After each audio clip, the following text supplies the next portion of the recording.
Welcome to Sasi media. இன்னைக்கான நள்ளிரவு வீடியோவில் 10:30க்கு ஆன் பண்ண வேகத்துக்கே வீட்டுக்குள்ளே கலவரம் போயிட்டு இருக்கு. வேற ஒன்றுமே கிடையாது. என்னன்னா இந்த சாண்ட்ரா பிரச்சனை தான் போயிட்டு இருந்தது. அதாவது அவங்க அந்த டீம் இந்த பாட்டை கண்டுபிடிச்சிட்டு இருந்தாங்க. அதை அடிக்கிற கை அணைக்குமா அந்த பாட்டு தான் போயிட்டு இருந்தது.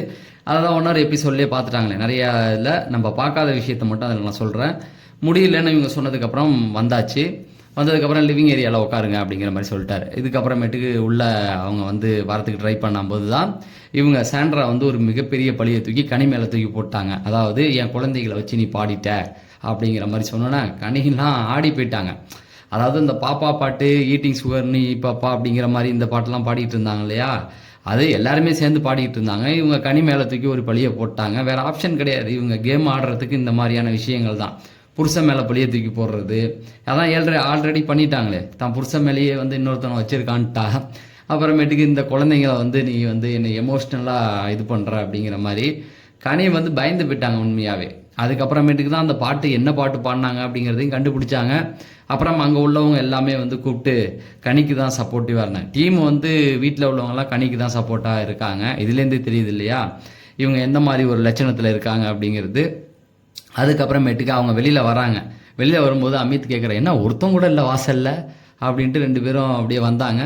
அவர் ரொம்ப டவுன் ஆகிட்டாப்ல. இந்த வாட்டி ஜெயிச்சு குழந்தைங்களை இருக்க வைக்கணும் அப்படிங்கிற ஒரு முடிவு எடுத்தாப்புல. அதில் வாய்ப்பு இல்லை அப்படின்றது தெரிஞ்சோன்னே, என்ன யாருமே வரல, நம்ம மட்டும் அனாதையாக இருக்கோம் வெளியில் அப்படின்ட்டு அப்புறம் உள்ளே போனால் ஆகா உள்ளே சண்டை போயிட்டுருக்கே அப்படிங்கிற மாதிரி போச்சு. அதுக்கப்புறமேட்டுக்கு பிக் பாஸ் எல்லாரையும் உட்கார வச்சு இது மாதிரி பேசினார். இதில் காமிச்சிருப்பாங்க, நம்ம ஒன்னொரு எபிசோட்லேயே எல்லாருமே பார்த்துருப்போம் இல்லையா. அதில் பார்க்காத ஒரு சில விஷயங்களை மட்டும் சொல்கிறேன். அதில் பிக் பாஸ் என்ன சொன்னார் அப்படின்னா, இந்த டாஸ்க்கே நீங்கள் ஒழுங்காக விளையாடலை அப்படிங்கிற மாதிரி சொன்னார்.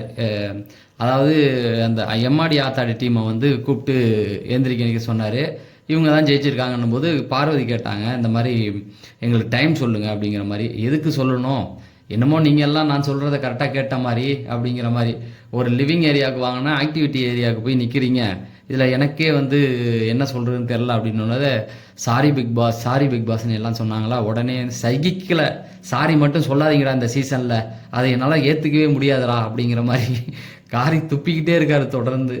அதுக்கப்புறமேட்டுக்கு சரி போனால் போது போ அப்படிங்கிற மாதிரி 16 மினிட் அப்படிங்கிற மாதிரி சொன்ன உடனே டான்ஸு பார்வதியால் கண்ட்ரோல் பண்ண முடியல. சவரிட்டுலாம் போய் டான்ஸ் ஆடினாங்களா. உடனே சொன்னாங்க, நீ ஓன் டீமுக்கு கூட, அதாவது கமருதீனை கட்டி பிடிக்கும் போது சொன்னாங்க, ஓன் டீம் கூட நீ இதை பண்ண மாட்டியா, வேற யார் கூடயும் பண்ண மாட்டியா அப்படின்ற மாதிரி கேட்டார் சவரி. உடனே போய் கனி எல்லாம் கட்டி பிடிச்சிட்டு கனி வேற ஒரு ஜோனுக்கு போயிட்டாங்க. என்னடா இப்படி ஒரு பழைய தூக்கி போட்டாங்களே அப்படின்றது.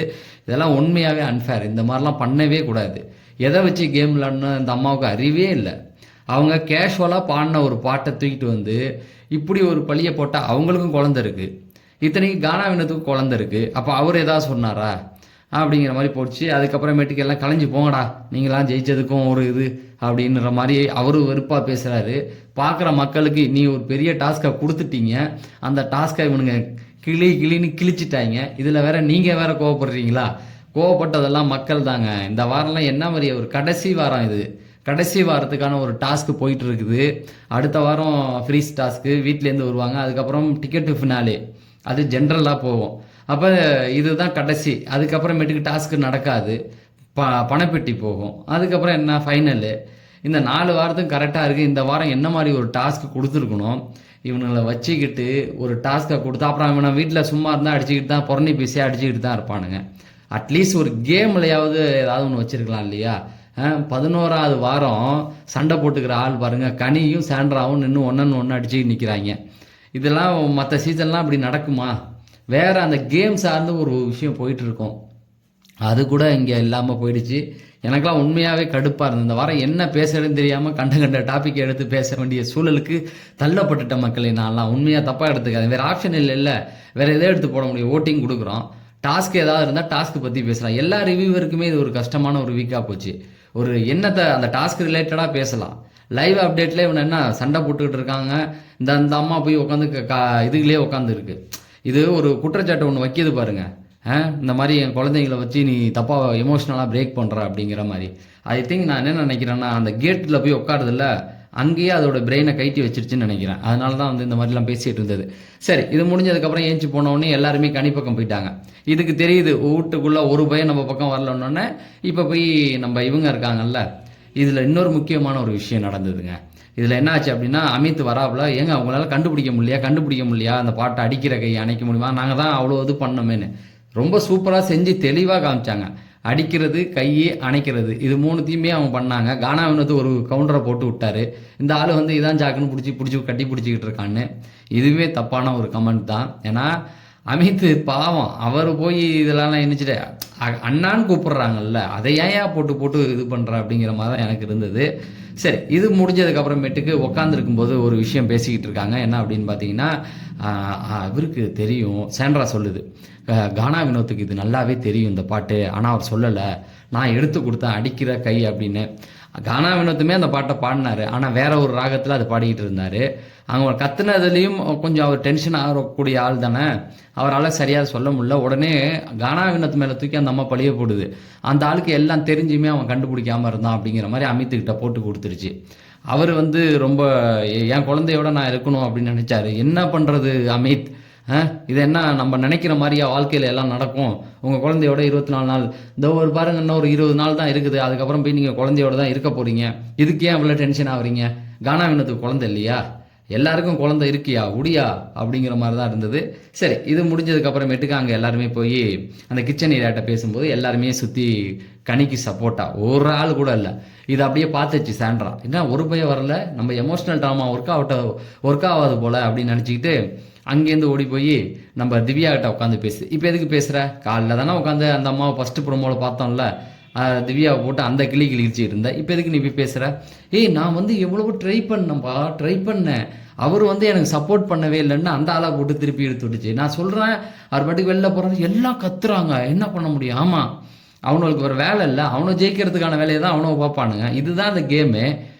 நீ வந்து ஃபோக்கஸாக இருந்து ஜெயிக்கணும். அவனை வந்து கத்துறானுங்க. நம்மளாம் இவ்வளோத்துக்குலாம் யாருக்குமே எதுவுமே பண்ணல, நீ பண்ணலை, அதுக்கு என்ன பண்ண முடியும்? அவன் ஜெயிக்கிறதுக்கு தானே பார்ப்பானுங்க. அவனுங்க அப்படி பண்ணனால மட்டும்தான் இன்றைக்கி அவங்க வந்து ஜெயித்தாங்க. பார்வதி டீம் ரொம்ப ஸ்மார்ட்டாக விளாண்டாங்க. அவங்க எல்லாருக்குமே பார்வதி வந்து இப்போ பார்வதி மேலே ஒரு குற்றச்சாட்டு வச்சுருக்காங்க. என்ன அப்படின்னு பார்த்தீங்கன்னா, பார்வதி வந்து எம்மாடி ஆத்தாடி பாட்டு பாட்டாங்க. அவங்க உட்காந்துருக்கும் போது எம்மாடி ஆத்தாடி பாட்டு பாடினாங்க. அந்த எம்மாடி ஆத்தாடி பாட்டோடைய அர்த்தம் எல்லாருக்குமே தெரியும். உடனே சாண்ட்ரா வந்து எங்கள் அம்மாவோட இது என்ன எமோஷனலாக கனெக்ட் பண்ணுறியா அம்மாவோட அப்படிங்கிற மாதிரி கேட்டு அந்த பார்வதிக்கு என்ன சொல்கிறேன்னு தெரியல. அது உடனே சொல்லிடுச்சு, இந்த பாரு நான் பாடுறது பாட்டு, எம்மாடி ஆத்தாடிக்கு என்னையா சம்மந்தம் இருக்குது, என் குடும்பத்தை உள்ள அம்மாவோட கனெக்ட் பண்ணி பேசுகிற அப்படின்னு. இதெல்லாம் எங்கேருந்து பிடிச்சிட்டு வந்தீங்கய்யா, ஏயா உயிரை வாங்குறீங்க? ஒன்றும் மக்கா இல்லை மக்கு மாதிரி நடிக்குதா, இல்லை லூசு மாதிரி நடிக்குதான்னு ஒன்றுமே புரிய மாட்டேங்குது. ஆனால் ஒன்று கன்ஃபார்மாக அதோட பிரெயின் வந்து அந்த கேட் வாசலில் தான் இருக்கும், அதில் எந்த மாற்று கருத்தும் கிடையாது. ஏன்னா எம்மாடி ஆத்தாடி ஒரு பாட்டுக்கும் எங்கள் அம்மாவை நீ வந்து என்னோட கனெக்ட் பண்ணி என்னை எமோஷ்னலாக வந்து அப்படியே புல் பண்ணுற அப்படின்னு அவன் பண்ணுவாங்க. இதெல்லாம் கேட்கும்போது நமக்கே ஒரு சில்லியான ஒரு பிரச்சனை மாதிரி தெரியல. எம்மாடி ஆத்தாடி ஒரு பாட்டு எவ்வளோ ஜாலியான மூடு, அது இழுத்த உடனே அதுங்க ரெண்டாக அடிச்சுக்கிட்டு நிற்குது, கமருதீனும் பார்வதியும். இன்னைக்கு நிறைய கண்டென்ட் இருக்குது, கவலைப்படாதீங்க வாங்க. அதுக்கப்புறமேட்டு கிச்சன் ஏரியா போகிறாங்க. கிச்சன் ஏரியாவில் வந்து எல்லாருமே வந்து இவங்க கனியை பிடிச்சி விடுங்க கனி அப்படின்ற மாதிரி சொன்னாங்க. அங்கே இவனுங்க 2 பேரும் அடிச்சுக்கிறானுங்க, விக்ரமும் சபரி வந்து தபார் அப்படிலாம் நீ டென்ஷன் ஆகக்கூடாது, விடு உனக்கு தோணுது இல்லை, நீ செய்யல இல்லை, அப்புறம் எதுக்கு நீ வருத்தப்படுற அப்படின்னும் போது இவன் வந்து விக்ரம் வந்து அவங்க புலமுட்டுண்டா விட்றா அப்படின்னா, நான் சொல்கிறேன் அறிவியலை சொல்லிக்கிட்டு இருக்கேன், நீ என்னடா திரும்ப பேசிக்கிட்டு இருக்க அப்படின்னு. அதாவது வடிவேல் சொல்கிறலாம், உங்கள் அப்பா மாதிரி எங்கள் அப்பா கிடையாதுடா, எவ்வளோ அழுதாலும் அளவு விட்டு வேடிக்கை பார்ப்பாடுறா அப்படிங்கிற மாதிரி சொல்லுவார்ல, அதே இதுதான் விக்ரம் சொல்கிறான். அவங்க புலமுட்டுண்டா பேசி அவங்க வார்த்தை, விஜய் சேதுபதி சொல்லுவார்ல, அவங்க பேச விட்டு அவங்க வார்த்தை ட்ரை ஆகட்டும், அப்புறமேட்டுக்கு நம்ம ஆறுதல் சொல்லலாம் அப்படிங்கிற மாதிரி. ஆனால் அவங்க போலமா அப்புறம் எஃப்ஜே சொன்ன அந்த பாரு, அது வந்து ஒரு கேம் ஆடிக்கிட்டு இருக்கு, அது வந்து ஒரு விஷயமா? அப்படி பார்த்தா கானா வினோத்துக்கு கை குழந்தை இருக்குது, அவர் எடுத்து வருத்தப்பட்டாரா, உனக்கு குழந்தை இருக்குது, அந்த அம்மா ஏதோ பேசுதுன்னு அதுக்கு எதுக்கு கண்டென்ட் கொடுக்குற அப்படின்னா, சுபிக்ஷா குடுக்குன்னு ஓடி வந்து நான் ஏதாவது சொல்லுவேன் அப்படிங்கிற மாதிரி வந்துட்டு நான் வந்து என்ன சொல்கிறேன் அப்படின்னு பார்த்தீங்கன்னா, அவங்க அப்படி கனெக்ட் பண்ணிக்கிறாங்க. அவங்களுக்கும் ஒரு பிரச்சனை இருக்கு இல்லையா, அந்த பிரச்சனையும் இந்த பிரச்சனையும் சேர்த்து வச்சு நீங்கள் அவங்கள தான் இந்த பாட்டு பாடுறீங்களோ அப்படின்னு நினச்சிக்கிட்டாங்க அப்படிங்கிற மாதிரி இருந்தது. இதை சொல்ல தான் இவ்வளோ ஓடி வந்தியா, அங்கே 2 பேர் அடிச்சுக்கிட்டு இருக்கான், அதை விட்டுருந்தா கூட எனக்கு கண்டென்ட் கிடைச்சிருக்கும். நீ புத்திமதிங்கிற மாதிரி இந்த மாதிரி கண்ட கருமத்தெல்லாம் வளரக்கூடாது. அந்த அம்மா வாண்டடாக தான் பண்ணுது, ரிலேட்டட்லாம் பண்ணிக்கிறதில்ல, புரியுதா? அதாவது கனிக்கிட்ட பிரச்சனை பண்ணணும், இல்லைன்னா நம்ம வெளியில் தெரிய மாட்டோம், ஒன்று திவ்யாட்ட பிரச்சனை பண்ணணும், இல்லைன்னா வெளில தெரிய மாட்டோம். இவங்க தவிர வேறு யார்ட்டாவது போனால் ஓங்கி ஒற்றே அடி தான். பார்வதிக்கிட்டலாம் போனீங்கன்னா ஓங்கி ஒரே அடி தான், எய்த்தாப்புல நிற்க கூட முடியாது, அந்த போட்டு கண்ணாபுனான்னு அடிச்சு விட்ருவாங்க. பார்வதி கிட்ட மட்டும் அந்த வார்த்தையில் நீங்கள் கவனித்து பார்த்தீங்கன்னா சண்டை போடும்போது சரளமாக வார்த்தை வரும். அப்படியே போட்டு அமுக்கிட்டா கூட கொஞ்ச நேரம் உட்காந்து யோசிச்சுட்டு என்ன வார்த்தை யூஸ் பண்ணலான்னு திரும்ப ஏந்திரிச்சு வந்து அடிக்கிற ஆள். ஓகேங்களா? வேற யார்ட்டையும் போக முடியாது, கானாவனை திட்டியும் போக முடியாது. அந்த ஆள்லாம் கோவத்தில் வார்த்தையை எப்படி வேணாலும் விட்டுருவாரு. அதனால இவங்க வந்து யோசிச்சு வந்து அடிக்கிறாங்க. அதை தான் வீட்டில் உள்ளவங்க எல்லாருமே சொல்லிகிட்டு இருந்தாங்க. அதில் மெயினாக வந்து ஆதிரியெல்லாம் வந்து கட்டி பிடிச்சி விடு அதெல்லாம் பெருசாக எடுத்துக்காத, அது அப்படி தான் பேசணும்னு தெரிஞ்சு போச்சு இல்லை, அதோட கேரக்டர் தெரிஞ்சதுக்கப்புறம் நம்ம எதுக்கு அதை பற்றி வருத்தப்படணும் அப்படிங்கிற மாதிரி சொன்னோடனே சரி இல்லைங்க கனியை பாருங்க திரும்ப பேசுகிற நீ அப்படிங்கிற மாதிரி தான் இருந்தது கனி.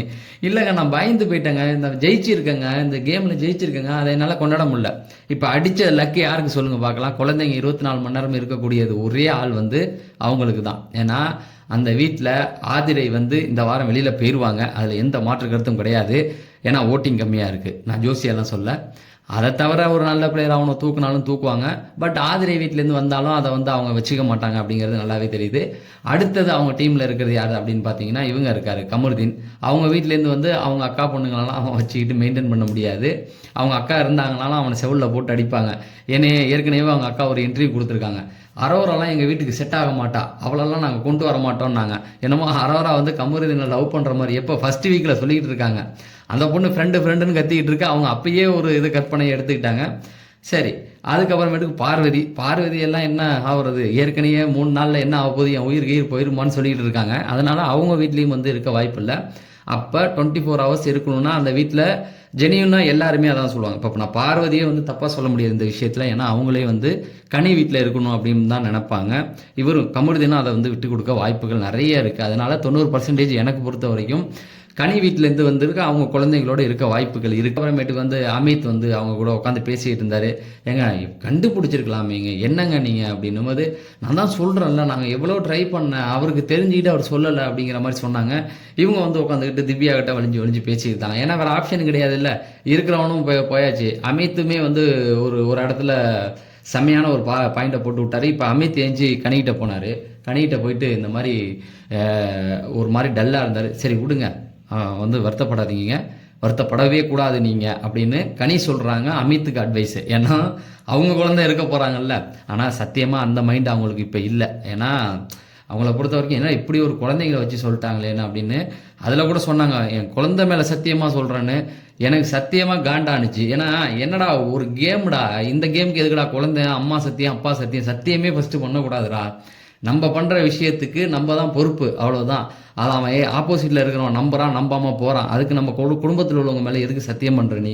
அவன் அதை சத்தியம் பண்ணால் மட்டும் நம்பிட போகிறான்னா? நல்லா யோசிச்சு பாருங்க. அதை நம்ப போகிறது கிடையாது.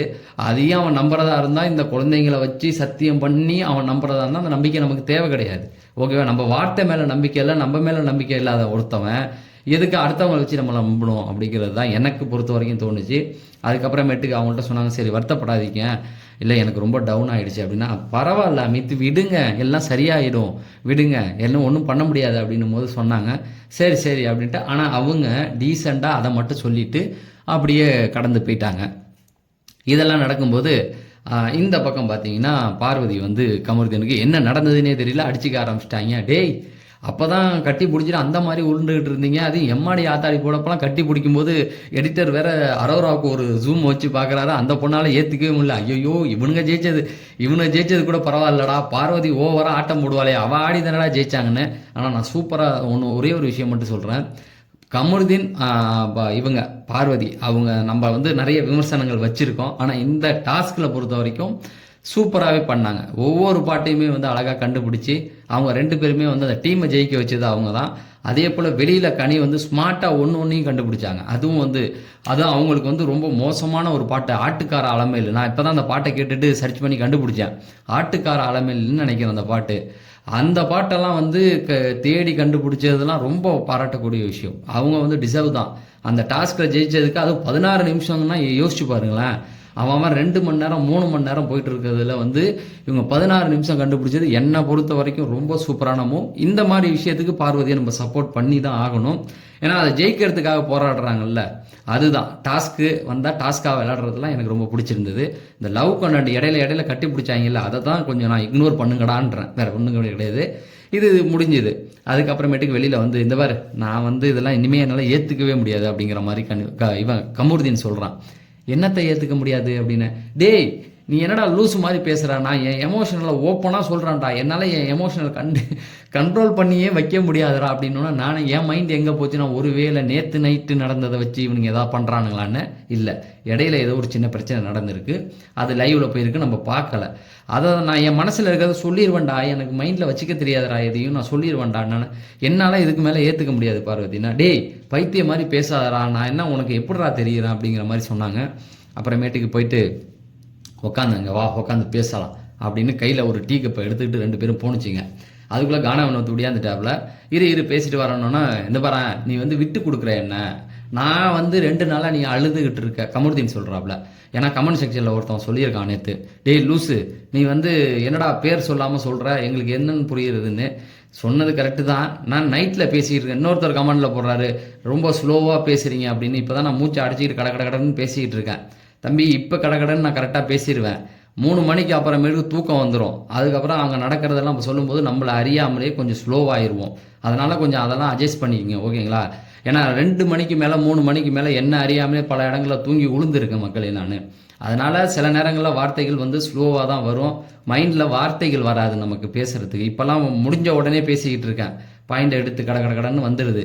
அந்த நைட் நேரத்தில் பேசும்போது 3 மணிக்கு மேலே வார்த்தைகள் நமக்கு தடுமாறுது. அதனால் கொஞ்சம் ஸ்லோ பண்ணி தான் பேசுவேன். அதனால் கொஞ்சம் அட்ஜஸ்ட் பண்ணிங்க. இன்றைக்கி முடிஞ்ச வரைக்கும் நான் வந்து ஸ்பீடாகவே பேசிக்கிட்டு இருக்கேன். சரி, இதை வந்து கமெண்ட் செக்ஷனில் சொல்லுங்கள், இந்த அளவுக்கு ஸ்பீடு போதுமா இல்லை இன்னும் கொஞ்சம் வேகமாக பேசணும் அப்படின்னா நான் தான் எடிட்டிங்கில் ஏதாவது பண்ணி வார்த்தைகளை ஸ்பீடாக்கி கொடுக்கணும், அவ்வளோதான். சரி, இப்போ வந்து கமருதீன் என்ன சொல்லிட்டாரு அப்படின்னு பார்த்தீங்கன்னா, நான் வந்து கேமரா முன்னாடி பேசுகிறேன். இல்லை ஃபஸ்ட்டு என்ன சொல்கிறாருன்னா, 2 நாள் நீ பார்வதி வந்து நான் சரியாகவே இல்லை அழுதுகிட்டு இருக்க, ஒன்றை நான் உட்காந்து வந்து சரி பண்ணி விட்டுக்கிட்டு இருக்கேன். நீ என்ன சொல்கிற, கேமராவுக்கு முன்னாடி போய் என்னை விட்டு கொடுக்குற, அவன் கேம் ஆடுறான் ஏதோ பண்ணுறான் அப்படிங்கிற மாதிரி நீ சொல்கிற, என்னால் இதை எப்படி ஏற்றுக்க முடியும்னு. நீ என்னடா இப்படியெல்லாம் என்னை இது பண்ணுற, நான் வந்து என் மனசில் வச்சுக்க தெரியாதரா, என்னுடைய ஃபீலிங்ஸை என்னால் கண்ட்ரோல் பண்ண முடியாதுறான். திரும்ப என்னம்மா நீ, அவன் என்ன கேட்குறான், நீ என்ன சொல்கிற, உண்மை என்னன்னா அவங்க 2 பேரும் என்ன பேசிக்கிறாங்கன்னே தெரியல. ஆனால் ஒரு விஷயம் தெளிவாக புரிஞ்சுது, அந்த ஏதோ ஒரு பிரச்சனை நடந்திருக்கு, இவங்க ஏதோ இவனை பற்றி ஒரு கமெண்ட் வந்து சொல்லியிருக்காங்க, அதை அவன் தப்பாக புரிஞ்சுக்கிட்டான், அதனால் இவங்க இது நடந்துகிட்டு இருக்கு. இவ்வளோதான் எனக்கு தெரிஞ்ச ஒரு விஷயம். இது முடிஞ்சதுக்கு அப்புறமேட்டுக்கு என்னாச்சு அப்படின்னா, கானாவன் வந்து டக்குன்னு வந்துட்டாரு. ஏய் கானாவன் வந்து மச்சான் என்னை வந்து காண்டாகிட்டாங்கடா, டே நான் சொல்கிறேன் கமருதீன் சொல்கிறான், நீ வந்து இன்னைக்கு சூப்பராக பண்ணிட்டடா, உன்னை வந்து எல்லாம் டார்கெட் பண்ணி அடிச்சானுங்கடா, நீ வந்து கவலையே படலை மச்சான், செம்மையாக பண்ணடா அப்படின்னும் போது இவங்களும் சொல்கிறாங்க பார்வதி, ஏய் நீ வந்து இன்னைக்கு வந்து ரொம்ப சூப்பராக இருந்தடா, கோபமே படலடா அப்படின்ற மாதிரி சொன்னோடனே, இல்லைடா நான் கோவப்படலடா, ஆனால் என்னை கண்டுபிடிக்க முடியாமல் விட்டானுங்கடா, நான் என்னடா பண்ணுவேன், நான் எவனுக்குமே எதுவுமே பண்ணலடா, ஆனால் வந்து காதுகிட்டெல்லாம் வந்து கோயின்னு கத்துறானுங்கடா அப்படின்ற மாதிரி சொன்னேன். அதான்டா டாஸ்க்கு, அப்படி தான்டா பண்ணுவோன்னு பார்வதி சொன்னோன்னே, நான் யாருக்குமே பண்ணல, நீ யாருக்கும் பண்ணலன்னா நான் பண்ணக்கூடாதுன்னு ஏதாவது இருக்காடா, நான் பண்ணுவேன்டா, இதுதான் பார்வதி. இப்போ சாண்ட்ரா வந்து ஏதாவது டவுட் இருந்தால் பார்வதிகிட்ட வந்து பேசணும், நாங்கள் யாருக்குமே பண்ணல, நாங்கள் அமைதியாக தான் உட்காந்துருந்தோம் அப்படின்னு. இதை பார்வதிகிட்ட சொன்னால் அதான் டாஸ்க்கான்னு கேட்கும். எவ்வளோ பாயிண்ட் பிடிச்சி கரெக்டாக அடிக்கிறாங்க பாருங்க. நீ பண்ணலன்னா நான் பண்ணக்கூடாதா, அது டாஸ்க்கில் நான் என்ன வேணால் பண்ணுவேன், உன்னை டிஸ்ட்ராக்ட் பண்ணணும், அவ்வளோதான் என் வேலை, அதுக்கான வேலையை நான் பார்ப்பேன்றதா அடிப்பாங்க. கனிக்கு பேச தெரியல, பார்வதிகிட்ட வந்து அது தெரியும் சாண்ட்ரா, பார்வதிகிட்ட வாயை கொடுத்தா நம்ம வாய் தான் புண்ணாயிரும் அப்படின்னு. சரி, இதை சொன்னதுக்கு அப்புறமேட்டுக்கு அமித் வந்துட்டாப்ல, ஏங்க நான் எவ்வளவோ சொன்னவங்களால கண்டுபிடிக்க முடியலையா அப்படின்னு. ஏங்க கத்திக்கிட்டே இருக்கானுங்க, என்னத்தங்க பண்ணுறது அப்படின்னா, அமித் சொல்கிறாப்புல, பாவமா நான்லாம் யாரையுமே போய் எதுவுமே பண்ணல அப்படின்ற மாதிரி சொன்னான், நான் மட்டும் என்ன பண்ணேன்னா என்னையும் தான் பண்ண விடலை அப்படின்ற மாதிரி அவருக்கு எடுப்பானார். சரி, இது வந்து இங்கே முடிஞ்சதுக்கு அப்புறமேட்டுக்கு சாண்ட்ரா என்ன பண்ணிட்டாங்க, இவரை கூப்பிட்டு போயிட்டாங்க, அமித்தை கூப்பிட்டு போயிட்டு, ஏய் நாங்கள் வந்து எவ்வளவோ ட்ரை பண்ணோம், யாருக்கும் பண்ணாத ஒரு விஷயத்தை எங்களுக்கு வந்து பண்ணுறாங்க அப்படிங்கிற. முதவி நீங்கள் தான் கடைசி ஆள், தெரிஞ்சு போச்சு, இன்றைக்கி வியாழக்கிழமை டாஸ்க்கு கிடையாது, ஒரு காமனாக யோசிச்சா தான் சொல்கிறேன்ல, மூளையை அந்த அம்மா கைட்டி வச்சுட்டு வந்து உட்காந்துருக்கு, வியாழக்கிழமை இன்னையோட டாஸ்க்கு முடிய போகுது அப்படிங்கிறது கன்ஃபார்ம் ஆகிடுச்சு. இப்போ எல்லாருமே ஒரு பாயிண்டில் இருக்காங்க, ரைட்டா, எல்லாருமே ஈக்குவல் பாயிண்டில் இருக்காங்க. இன்றைக்கி கடைசி நாள் டாஸ்க்கு, நாளைக்கு வெள்ளிக்கிழமை பெஸ்ட் ஹோஸ்ட்டில் போயிடும். அப்படி இருக்கும்போது எல்லாம் என்ன சிந்திப்பானுங்க, 2 டீம் வந்து பண்ணியாச்சு, 3ஆவது இருக்கிறது நீ தான், கடைசி பிளேயர் வந்து ஜெயிச்சிடக்கூடாது அப்படிங்கிறதுல தான் எல்லா 2 டீமும் இருப்பானுங்க. ஏன்னா விக்ரம் டீம் 2 ஹவருக்கு மேலே போயிடுச்சு. பார்வதி டீமுக்கே தெரியும் நம்ம அவங்கள விட கம்மியான டீம் வந்து எடுத்திருக்கோம் அப்படின்னு. அப்போ இவங்க என்ன நினைப்பாங்கன்னா, பார்வதி டீம் நம்ம வின் பண்ணணுன்றதுக்காக உள்ளே வந்து கத்துவாங்க. விக்ரம் டீம் என்ன நினைப்பாங்க, ஒன்றுமே கிடையாது, நீ 3வது இடத்துக்கு நம்ம போயிடக்கூடாது, நம்ம 2வது இடத்துலயாவது இருக்கணும் அப்படிங்கிறதுக்காக அவங்க ட்ரை பண்ணுவாங்க. இதுதானே சாதாரணமாக உங்கள் வீட்டு குழந்தைங்களை சொன்னால் கூட இதை யூஸ்ட்டு சொல்லிடுமா, நீ பைத்தியம் மாதிரி நின்றுட்டு அவர்கிட்ட ஏற்றி விட்றாங்களாம். அதே போல் இந்த பாருங்களேன், நம்ம யாருக்குமே கத்துறாங்க, காதுகிட்ட வந்து கத்துறாங்க. நான் என்ன பண்ண முடியும், எனக்கு வந்து சரியாக தமிழும் தெரியாது, இப்போ மட்டும் பேச மட்டும் கற்றுருக்க, பாட்டெல்லாம் உனக்கு தெரியாது. அப்போ நான் வந்து சொல்கிறேங்க, பாட்டு இந்த பாட்டு தானே, அவர் வந்து கண்டுபிடிக்கலங்க, அவருக்கு தெரியுதுங்க அப்படிங்கிற மாதிரி சொல்கிறாங்க. அவர் பாவம் அவங்க டீமில் போய் மாட்டிக்கிட்டு படாத அவஸ்தைப்படுறாரு. யார்? கானா வினோத்தை போட்டு அந்த அடி அடிக்கிறாங்க. அதுக்கப்புறமேட்டுக்கு இன்னொரு விஷயம் என்ன நடந்தது, என்ன அப்படின்னு பார்த்தீங்கன்னா, அது வந்து யார் பாட்டு, அஜித் பாட்டுன்னு இவங்க சொன்னாங்க, அடிக்கிற கை. இத்தனைக்கு என்னன்னா, நான் சொன்னேங்க இந்த வார்த்தை வருது இதுதானே, அவரால் அதையும் கண்டுபிடிக்க முடியல. பாட்டு பாடுறாருல, ஏமா பாட்டு பாடினா ஒரு விஷயத்தை கண்டுபிடிச்சிருவாராமா, முதல்ல யோசிக்க வேணாம், அங்கே ஊமை படம் ஓடிக்கிட்டு இருக்கு, நான் பாட்டே தெரிஞ்சாலும் எப்படி கண்டுபிடிக்க முடியும் அப்படின்னு ஏற்றி விட்டாங்க. அந்த நேரத்தில் அதுக்கப்புறமேட்டு சொல்கிறாங்க, அதுக்கப்புறம் என்ன தெரியுமா பண்ணாங்க, என்ன பாப்பா பாட்டு பாடுறாங்க, பாப்பா பாட்டு பாடினா என்ன அர்த்தம் தெரியுமா அப்படின்ற மாதிரி அமித்திட்ட கேட்டாங்க சாண்ட்ரா. உடனே அவர் சொன்னா, என்ன அர்த்தம், ஒன்றுமே இல்லையா அப்படின்ட்டாரு ஒரே வார்த்தையா. என்ன இப்படி நீ சொல்கிற, இன்னும் கொஞ்சம் பாயிண்ட் எடுக்கணும் அப்படின்னு. அதாவது அந்த ஜானி எஸ் பாப்பா பாடிட்டு அப்புறமேட்டுக்கு பாப்பா பாட்டு பாடுறாங்க. பாப்பா பாட்டை எதுக்கு பாடுவாங்க அப்படிங்கிற மாதிரி கேட்டாங்க. குழந்தைங்களுக்காக பாடுவாங்க அப்படின்னு. இப்போ தெரியுதா உங்களுக்கு அப்படிங்கிற மாதிரி. புரியலையே அப்படின்னு. அதாவது குழந்தைங்களை வச்சு பாடினா நான் வந்து டிஸ்ட்ராக்ட் ஆயிடுவேன் அப்படின்றதுனால அவங்க வந்து என்னை வச்சு பாடிட்டாங்க அப்படிங்கிற மாதிரி அப்படியே யோசிச்சாரு. அவருக்கு உண்மையாகவே யோசிக்க திறன் இருந்தா, ஏமா கானா வினத்துக்கும் குழந்தை இருந்தாங்களாம்மா, அவங்க வந்து பெருசாக இது பண்ண அவர் எதுவுமே ஆகலையம்மான்னு கேட்டிருக்கணும். அவர் கேட்கல. ஏன்னா அவர் ஆப்ஷன் இல்லை, சப்போர்ட் பண்ணி தானே ஆகணும். சப்போஸ் அவர் தான் இப்பாக்கி யாருக்கு, நம்ம இவங்களுக்கு அப்படியே சப்போர்ட் பண்ணுறது இதெல்லாம் பண்ணிகிட்டு இருக்காரு. அதனால அப்படியா அப்படிங்கிற மாதிரி இருக்காரு. அவருக்கு என்ன மைண்ட்லன்னா, தான் குழந்தையோட தன்னால் இருக்க முடியலையே அப்படிங்கிற ஒரு வருத்தத்தில் அவர் உட்காந்துருக்காரு. இந்த அம்மா பிடிச்சி ஏற்றி விட்டுட்டு இருக்கு. இவர் வேற கானா வினத்து வேற அங்கங்கே ஏஞ்சி போயிட்டாரு. அப்புறமேட்டுக்கு போயிட்டு இந்த கன்னித்தீவு பொண்ணா அந்த பாட்டை வந்து கண்டுபிடிச்சி வந்து சொன்னாப்புல அப்படிங்கிற மாதிரி சொன்னாங்க. இந்த பாட்டு வந்து அஜித் பாட்டு இல்லை, அவங்க அஜித் பாட்டு தான் சொன்னாங்க. இல்லை அஜித் பாட்டு கிடையாது, இது சரத்குமார் பாட்டா அப்படின்னா, அந்த நேரத்தில் கானா வினோத்துக்கு நேரம் சரியில்லை போல, அங்கேருந்து ஓடியாந்து வந்து, ஏங்க இது சரத்குமார் பாட்டுங்க அப்படின்னு. இப்போ என்ன பாட்டாக இருந்தால் என்ன, நீ என்ன கண்டுபிடிச்சிருவா போற அப்படின்ற மாதிரி அமித் சொல்லிட்டாப்புல. என்னங்க சொல்கிறீங்க, ஆமாம் உனக்கு தான் பாட்டே தெரியல, அது யார் நடிச்சா என்ன நடிக்கலன்னா என்ன, நீ என்ன கண்டுபிடிச்சிருக்க போறியா அப்படின்னா, ஏங்க எனக்கு தெரியுங்க, அடிக்கிற கை அணைக்குமா அப்படின்னு அவர் போட்டார்ல, அப்போ உனக்கு தெரியுமா அப்படிங்கிற மாதிரி. அவர் என்ன புரிஞ்சுக்கிட்டாருன்னா, சாண்ட்ரா இவ்வளோ நேரம் ஏற்றி விட்டு இவருக்கு பாட்டு தெரியும், கனி டீமுக்காக விட்டு கொடுத்துட்டாருங்கிற மாதிரி ஒரு ப்ரொஜெக்ஷனை அவர்கிட்ட கொண்டு வந்து சேர்த்துட்டாங்க. அவர் குழந்தை மேலே உள்ள இதில் வெறுப்பில் இருக்காரு. இப்போ வந்து அவர் சொல்கிறாரு, உங்களுக்கு தெரியுமா, தெரிஞ்சதுக்கு அப்புறமேட்டுக்கு ஏன் பாடலை, ஏப்பா நீ பாடுற இந்த பாட்டு எனக்கு தெரியும்ப்பா, அங்கே நீங்கள் நடிச்சு காமிக்கிறத வச்சு தானேப்பா, நீங்கள் 2 பேரும் வந்து சரி நான் வந்து தெளிவாக சொன்னமே, நீங்கள் கண்டுபிடிக்க வேண்டிய, யோ தெரியலன்னா கானவனுக்கு சொல்கிறாரு, யோ தெரியலன்னா அடுத்த ஸ்டெப்பை மாற்ற வேண்டியதுனே, என்னையா ஒரே ஸ்டெப்பை போட்டுக்கிட்டு இருக்கா அப்படின்னு இவர் ஏற. அதுக்கப்புறம் என்னப்பா தெரிஞ்சால் மட்டும் கண்டுபிடிச்சிருக்கவா போறீங்க அப்படின்னு இவர் விருப்பம் கட்டிக்கிட்டு இருந்தார். இந்த பக்கம் உள்ள காமிச்சா திவ்யா வந்து பேசியிருந்தாங்க, நான் வந்து கரெக்டாக பண்ணேண்ணா அப்படின்னா, சூப்பராக பண்ணேன் அப்படிங்கிற மாதிரி சொன்னாங்க. அதில் வந்து இந்த கவிதையை தெரியுமா பாட்டை வந்து எப்படி கண்டுபிடிச்சிங்க அப்படிங்கிற மாதிரி சொன்னாங்க. அதுதான் நாங்கள் வந்து செஞ்சு காமிச்சோமே, அவர் அமித்தை படுக்க வச்சுட்டு நீங்கள் மேலே நிற்க வேண்டியதானே அப்படிங்கிற மாதிரி. இல்லை அமித்தை நிற்க வச்சுட்டு நீ படுக்க வேண்டியதானே கீழே, அதுதானே நியாயம் அப்படிங்கிறது உண்மை. அந்த பாட்டில் அப்படி தான் வரும். சதா வந்து கீழே படுத்திருப்பாங்க, ஜெயம் ரவி வந்து மேலே நிற்பார். இவங்க உல்ட்டாவாக பண்ணியிருந்தாங்க, அமித் படுத்திருந்தாரு, இவங்க நின்றுட்டு இருந்தாங்க. அதை வந்து சொன்னபோது எனக்கு அதெல்லாம் தெரியல, படியானாலும் படுத்துட்டாருன்ட்டு ஒரே வார்த்தையா என்னடான்னு இந்த பக்கம் எல்லாம் அப்படியே சிரிச்சாங்க. அந்த பக்கம் வந்து இந்த பக்கம் அரோரா சொன்னாங்க, நீ படுத்து இருந்து, அதாவது நீ கீழே படுத்து அவர் மேலே விழுந்திருந்தாருன்னா பாப்பா நசுங்கி இருக்கும் அப்படிங்கிற மாதிரி சொன்னாங்க. இந்த இது கான்வர்சேஷன் முடிஞ்சதுக்கு அப்புறமேட்டு என் தலைவி அப்போ தான் உள்ள என்ட்ரிங். என்னன்னா அங்கேருந்து வந்து பார்வதி, எப்படி ஜெயிச்சோம் பார்த்தீங்களான்னு மாஸ்க் காட்டிக்கிட்டு இருக்காங்க. ஏன்னா அந்த இடத்துல அரோரா உட்காந்துருக்காங்க. பார்த்தில்ல ஜெயிச்சிட்டோம், பார்த்துட்டு இல்லை எப்படி கண்டுபிடிச்சோம் பாரு, 16 நிமிஷம்டா வாங்கடா வாடா. எனக்கு பார்வதி பண்ணுறதை பார்த்தா அது ஏதோ ஒரு சரத்குமார் படத்தில் இவர் வடிவேலு இந்த சாராய கடையே இதுக்கு போயிருப்பார், கோவைசரில் தான் பொண்டாட்டி, அங்கே போய் நின்றுட்டே வாடா சோடி வச்சு பார்ப்போம் உனக்கு எனக்கும் அப்படிங்கிற மாதிரி வேட்டியை ஒரு பக்கம் தூக்கிக்கிட்டு கத்துவார். இது அது அப்படிதான் இவங்களும் பண்ணிக்கிட்டு இருந்தாங்க. வா நாங்கள் ஜெயிச்சிட்டோன்ட்டு அங்கேருந்து கெடுக்கடுன்னு போயிட்டு நம்ம இவர் இருக்கார்ல விக்ரமை பார்த்து ஏய் விக்ரம் பார்த்து இல்லை ஜெயிச்சிட்டோம். ஆமாம் நீங்கள் எவ்வளோ நேரத்தில் கண்டுபிடிச்சிங்கன்னா 2:30மா 16 அதில் ஒரு 16 மினிட் போச்சுன்னா எவ்வளோ அப்படின்னா ஒரு 2 பார்த்து இல்லை எவ்வளோ எவ்வளோ எவ்வளோ டைம் இருக்குது பார்த்தில்ல எப்படி கண்டுபிடிச்சோம் பார்த்தில்ல நாங்கள் அப்படின்ற மாதிரி இவங்க சொன்னாங்க. விக்ரம் செமையாக ஒரு பாயிண்டை தூக்கி போட்டான். அதாவதுமா டிவியில் பார்க்குற மக்களுக்கு நீங்கள் 16 நிமிஷத்தில் ஆடினீங்கல்ல அது அதிகமாக தெரியுமா இல்லை 2.5 மணி நேரம் ஆடினா நாங்கள் அதிகமாக தெரியுமா என்டர்டைன்மெண்ட் பண்ணணும்னு உனக்கு தெரியுமா அப்படிங்கிற மாதிரி நாங்கள் ஆடினது உனக்கு அவங்களுக்கு தெரியுமா அதிக நேரம் யார் வந்து நின்றுப்பா அப்படிங்கிற மாதிரி அவங்க சொன்னாங்களா. அது நீங்கள் தான் தெரிஞ்சிருப்பீங்க. ஆனாலும் ஜெயிச்சது யார் நாங்கள் தானே ஜெயித்தோம் அப்படிங்கிற மாதிரி பேசிகிட்டு இருந்தாங்க. அதுக்கப்புறமேட்டு அப்படியே போயிட்டு இருந்ததா இந்த பக்கம் வந்து அரோராவும் ஏதோ ஒரு சில கமெண்ட்லாம் கொடுத்தாங்க. அவங்க அதை பெருசாக கண்டுக்கிற மாதிரி இல்லை. அப்புறம் எஃப்சே கேட்டாங்க அதெல்லாம் இருக்கட்டுமா வீட்லேருந்து வந்து 24 hours யார் தங்க போகிறா அப்படின்ற மாதிரி கேட்டாங்கல்ல.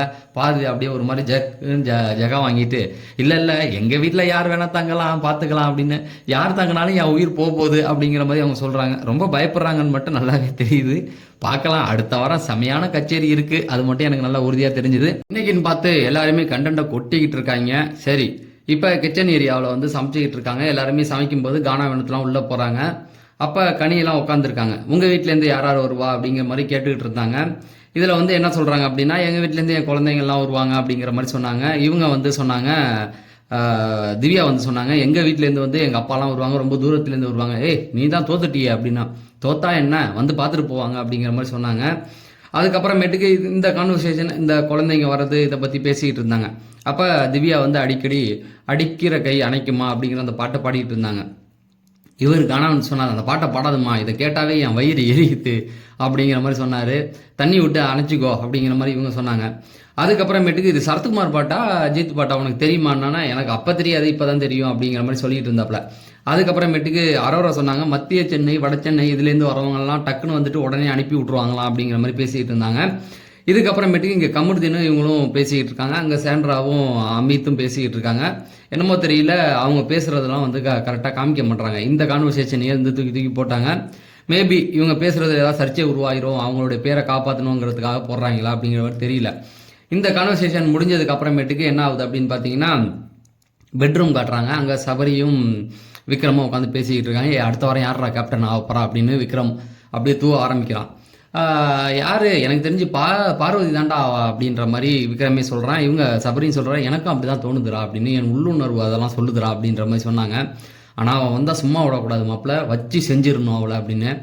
அதுக்கப்புறமேட்டுக்கு அவனே சொல்கிறான் விக்ரமே சொல்கிறான் அடுத்த வாரம் எப்பட்றா இதெல்லாம் வச்சு செய்கிறது அவங்க வீட்டில் எல்லாம் வருவாங்க பெருசாக எதுவுமே வேலை இருக்காதடா அந்த மாதிரி தான்டா போவோம் அப்படிங்கிற மாதிரி. ஆனால் அப்புறம் சவரி கரெக்டாக கணிச்சு ஒன்று சொன்னாப்புல என்னென்னா அவன் கேப்டனாக இருந்தாலும் சூப்பராக பண்ணிடுவாடா அந்த வார்டன் டாஸ்க் பண்ணால அதனால என்ன இது பண்ணாலும் அவன் இறங்கி பண்ணிடுவா அப்படிங்கிற மாதிரி பேசிக்கிட்டு இருந்தாங்க.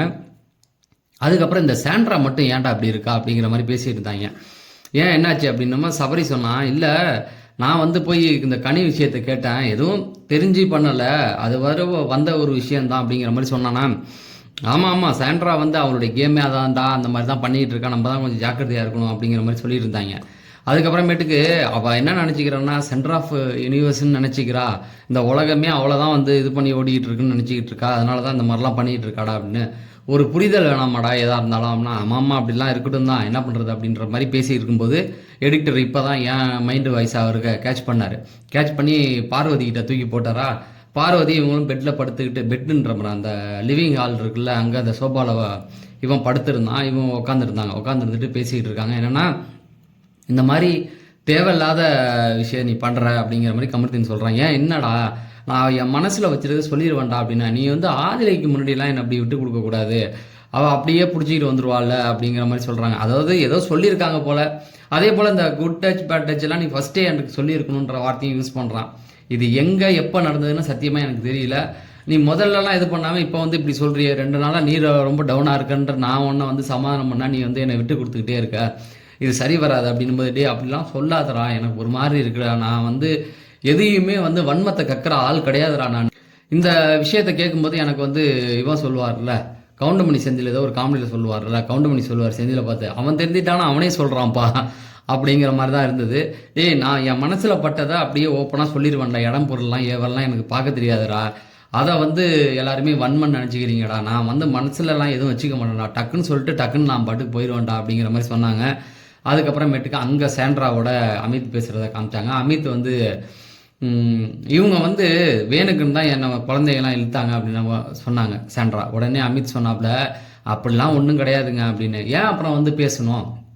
இப்போ நீங்கள் உங்களுக்கு ஒரு பிடிச்ச பாட்டு இருக்குது, அந்த பாட்டை வந்து பாடினாங்கல்ல, சிற்பி இருக்குது முத்து இருக்குது, அந்த சாங் வந்து பாடினாங்களே, எதுக்கு பாடினாங்க அப்படின்னா, எதுக்கு பாடினாங்க, அதாவது அந்த பாட்டை பாடினா உங்களுக்கு க்ளோஸாக இருக்குது அந்த ஒரு சாங் வந்து கேட்கும்போது நீங்கள் டிஸ்ட்ராக்ட் ஆகிடுவீங்கல்ல, அந்த மாதிரி தான் எந்த வச்சு பண்ணாங்கன்னு நம்பரு. அவர் வந்து அது இருக்கலாம், ஆனால் எனக்கு தெரிஞ்சு அதெல்லாம் கிடையாதுங்க அப்படின்னா, சரி அப்போ வெளியில் போய் நீங்கள் ஷோ பாருங்கள், இல்லைனா உங்கள் ஒய்ஃபு ரஞ்சினி வருவாங்கள்ல, அவங்கக்கிட்ட கேட்டு தெரிஞ்சுங்க என்ன டார்கெட் பண்ணாங்கன்னு அவங்க சொல்லுவாங்கன்னு. ஆமாம், வரவங்களுக்கு அதுதான் வேலை. அவங்க உங்கள் வீட்டுக்காரர் கேமை பற்றி பேசுவாங்களா, இல்லை சாண்ட்ராவை பற்றி அவங்க வந்து பேசுவாங்களான்னு எனக்கு ஒன்றுமே புரியல. இதுக்கு இடையில என்ன பண்ணியிருக்காரு, அமித் வந்து பெட்ரூம் போயிருக்காரு.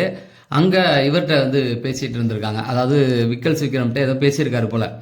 அவர் வந்து விக்கல்ஸ் விக்ரம் வந்து ஒரு ஆறுதல் சொல்லியிருக்காரு. ஏங்க இதெல்லாம் ஒன்றும் பெருசு இல்லை, எதுக்கு இப்போ சோகமாக இருக்கீங்கன்னா, குழந்தை என் கூட இருக்குல்ல, அதனால அதான் 3 மணி நேரம் உங்க கூட இருக்க போகிறாங்களா, அப்புறம் எதுக்கு வருத்தப்படுறீங்க அப்படிங்கிற மாதிரி அவர் கேட்டிருக்காரு.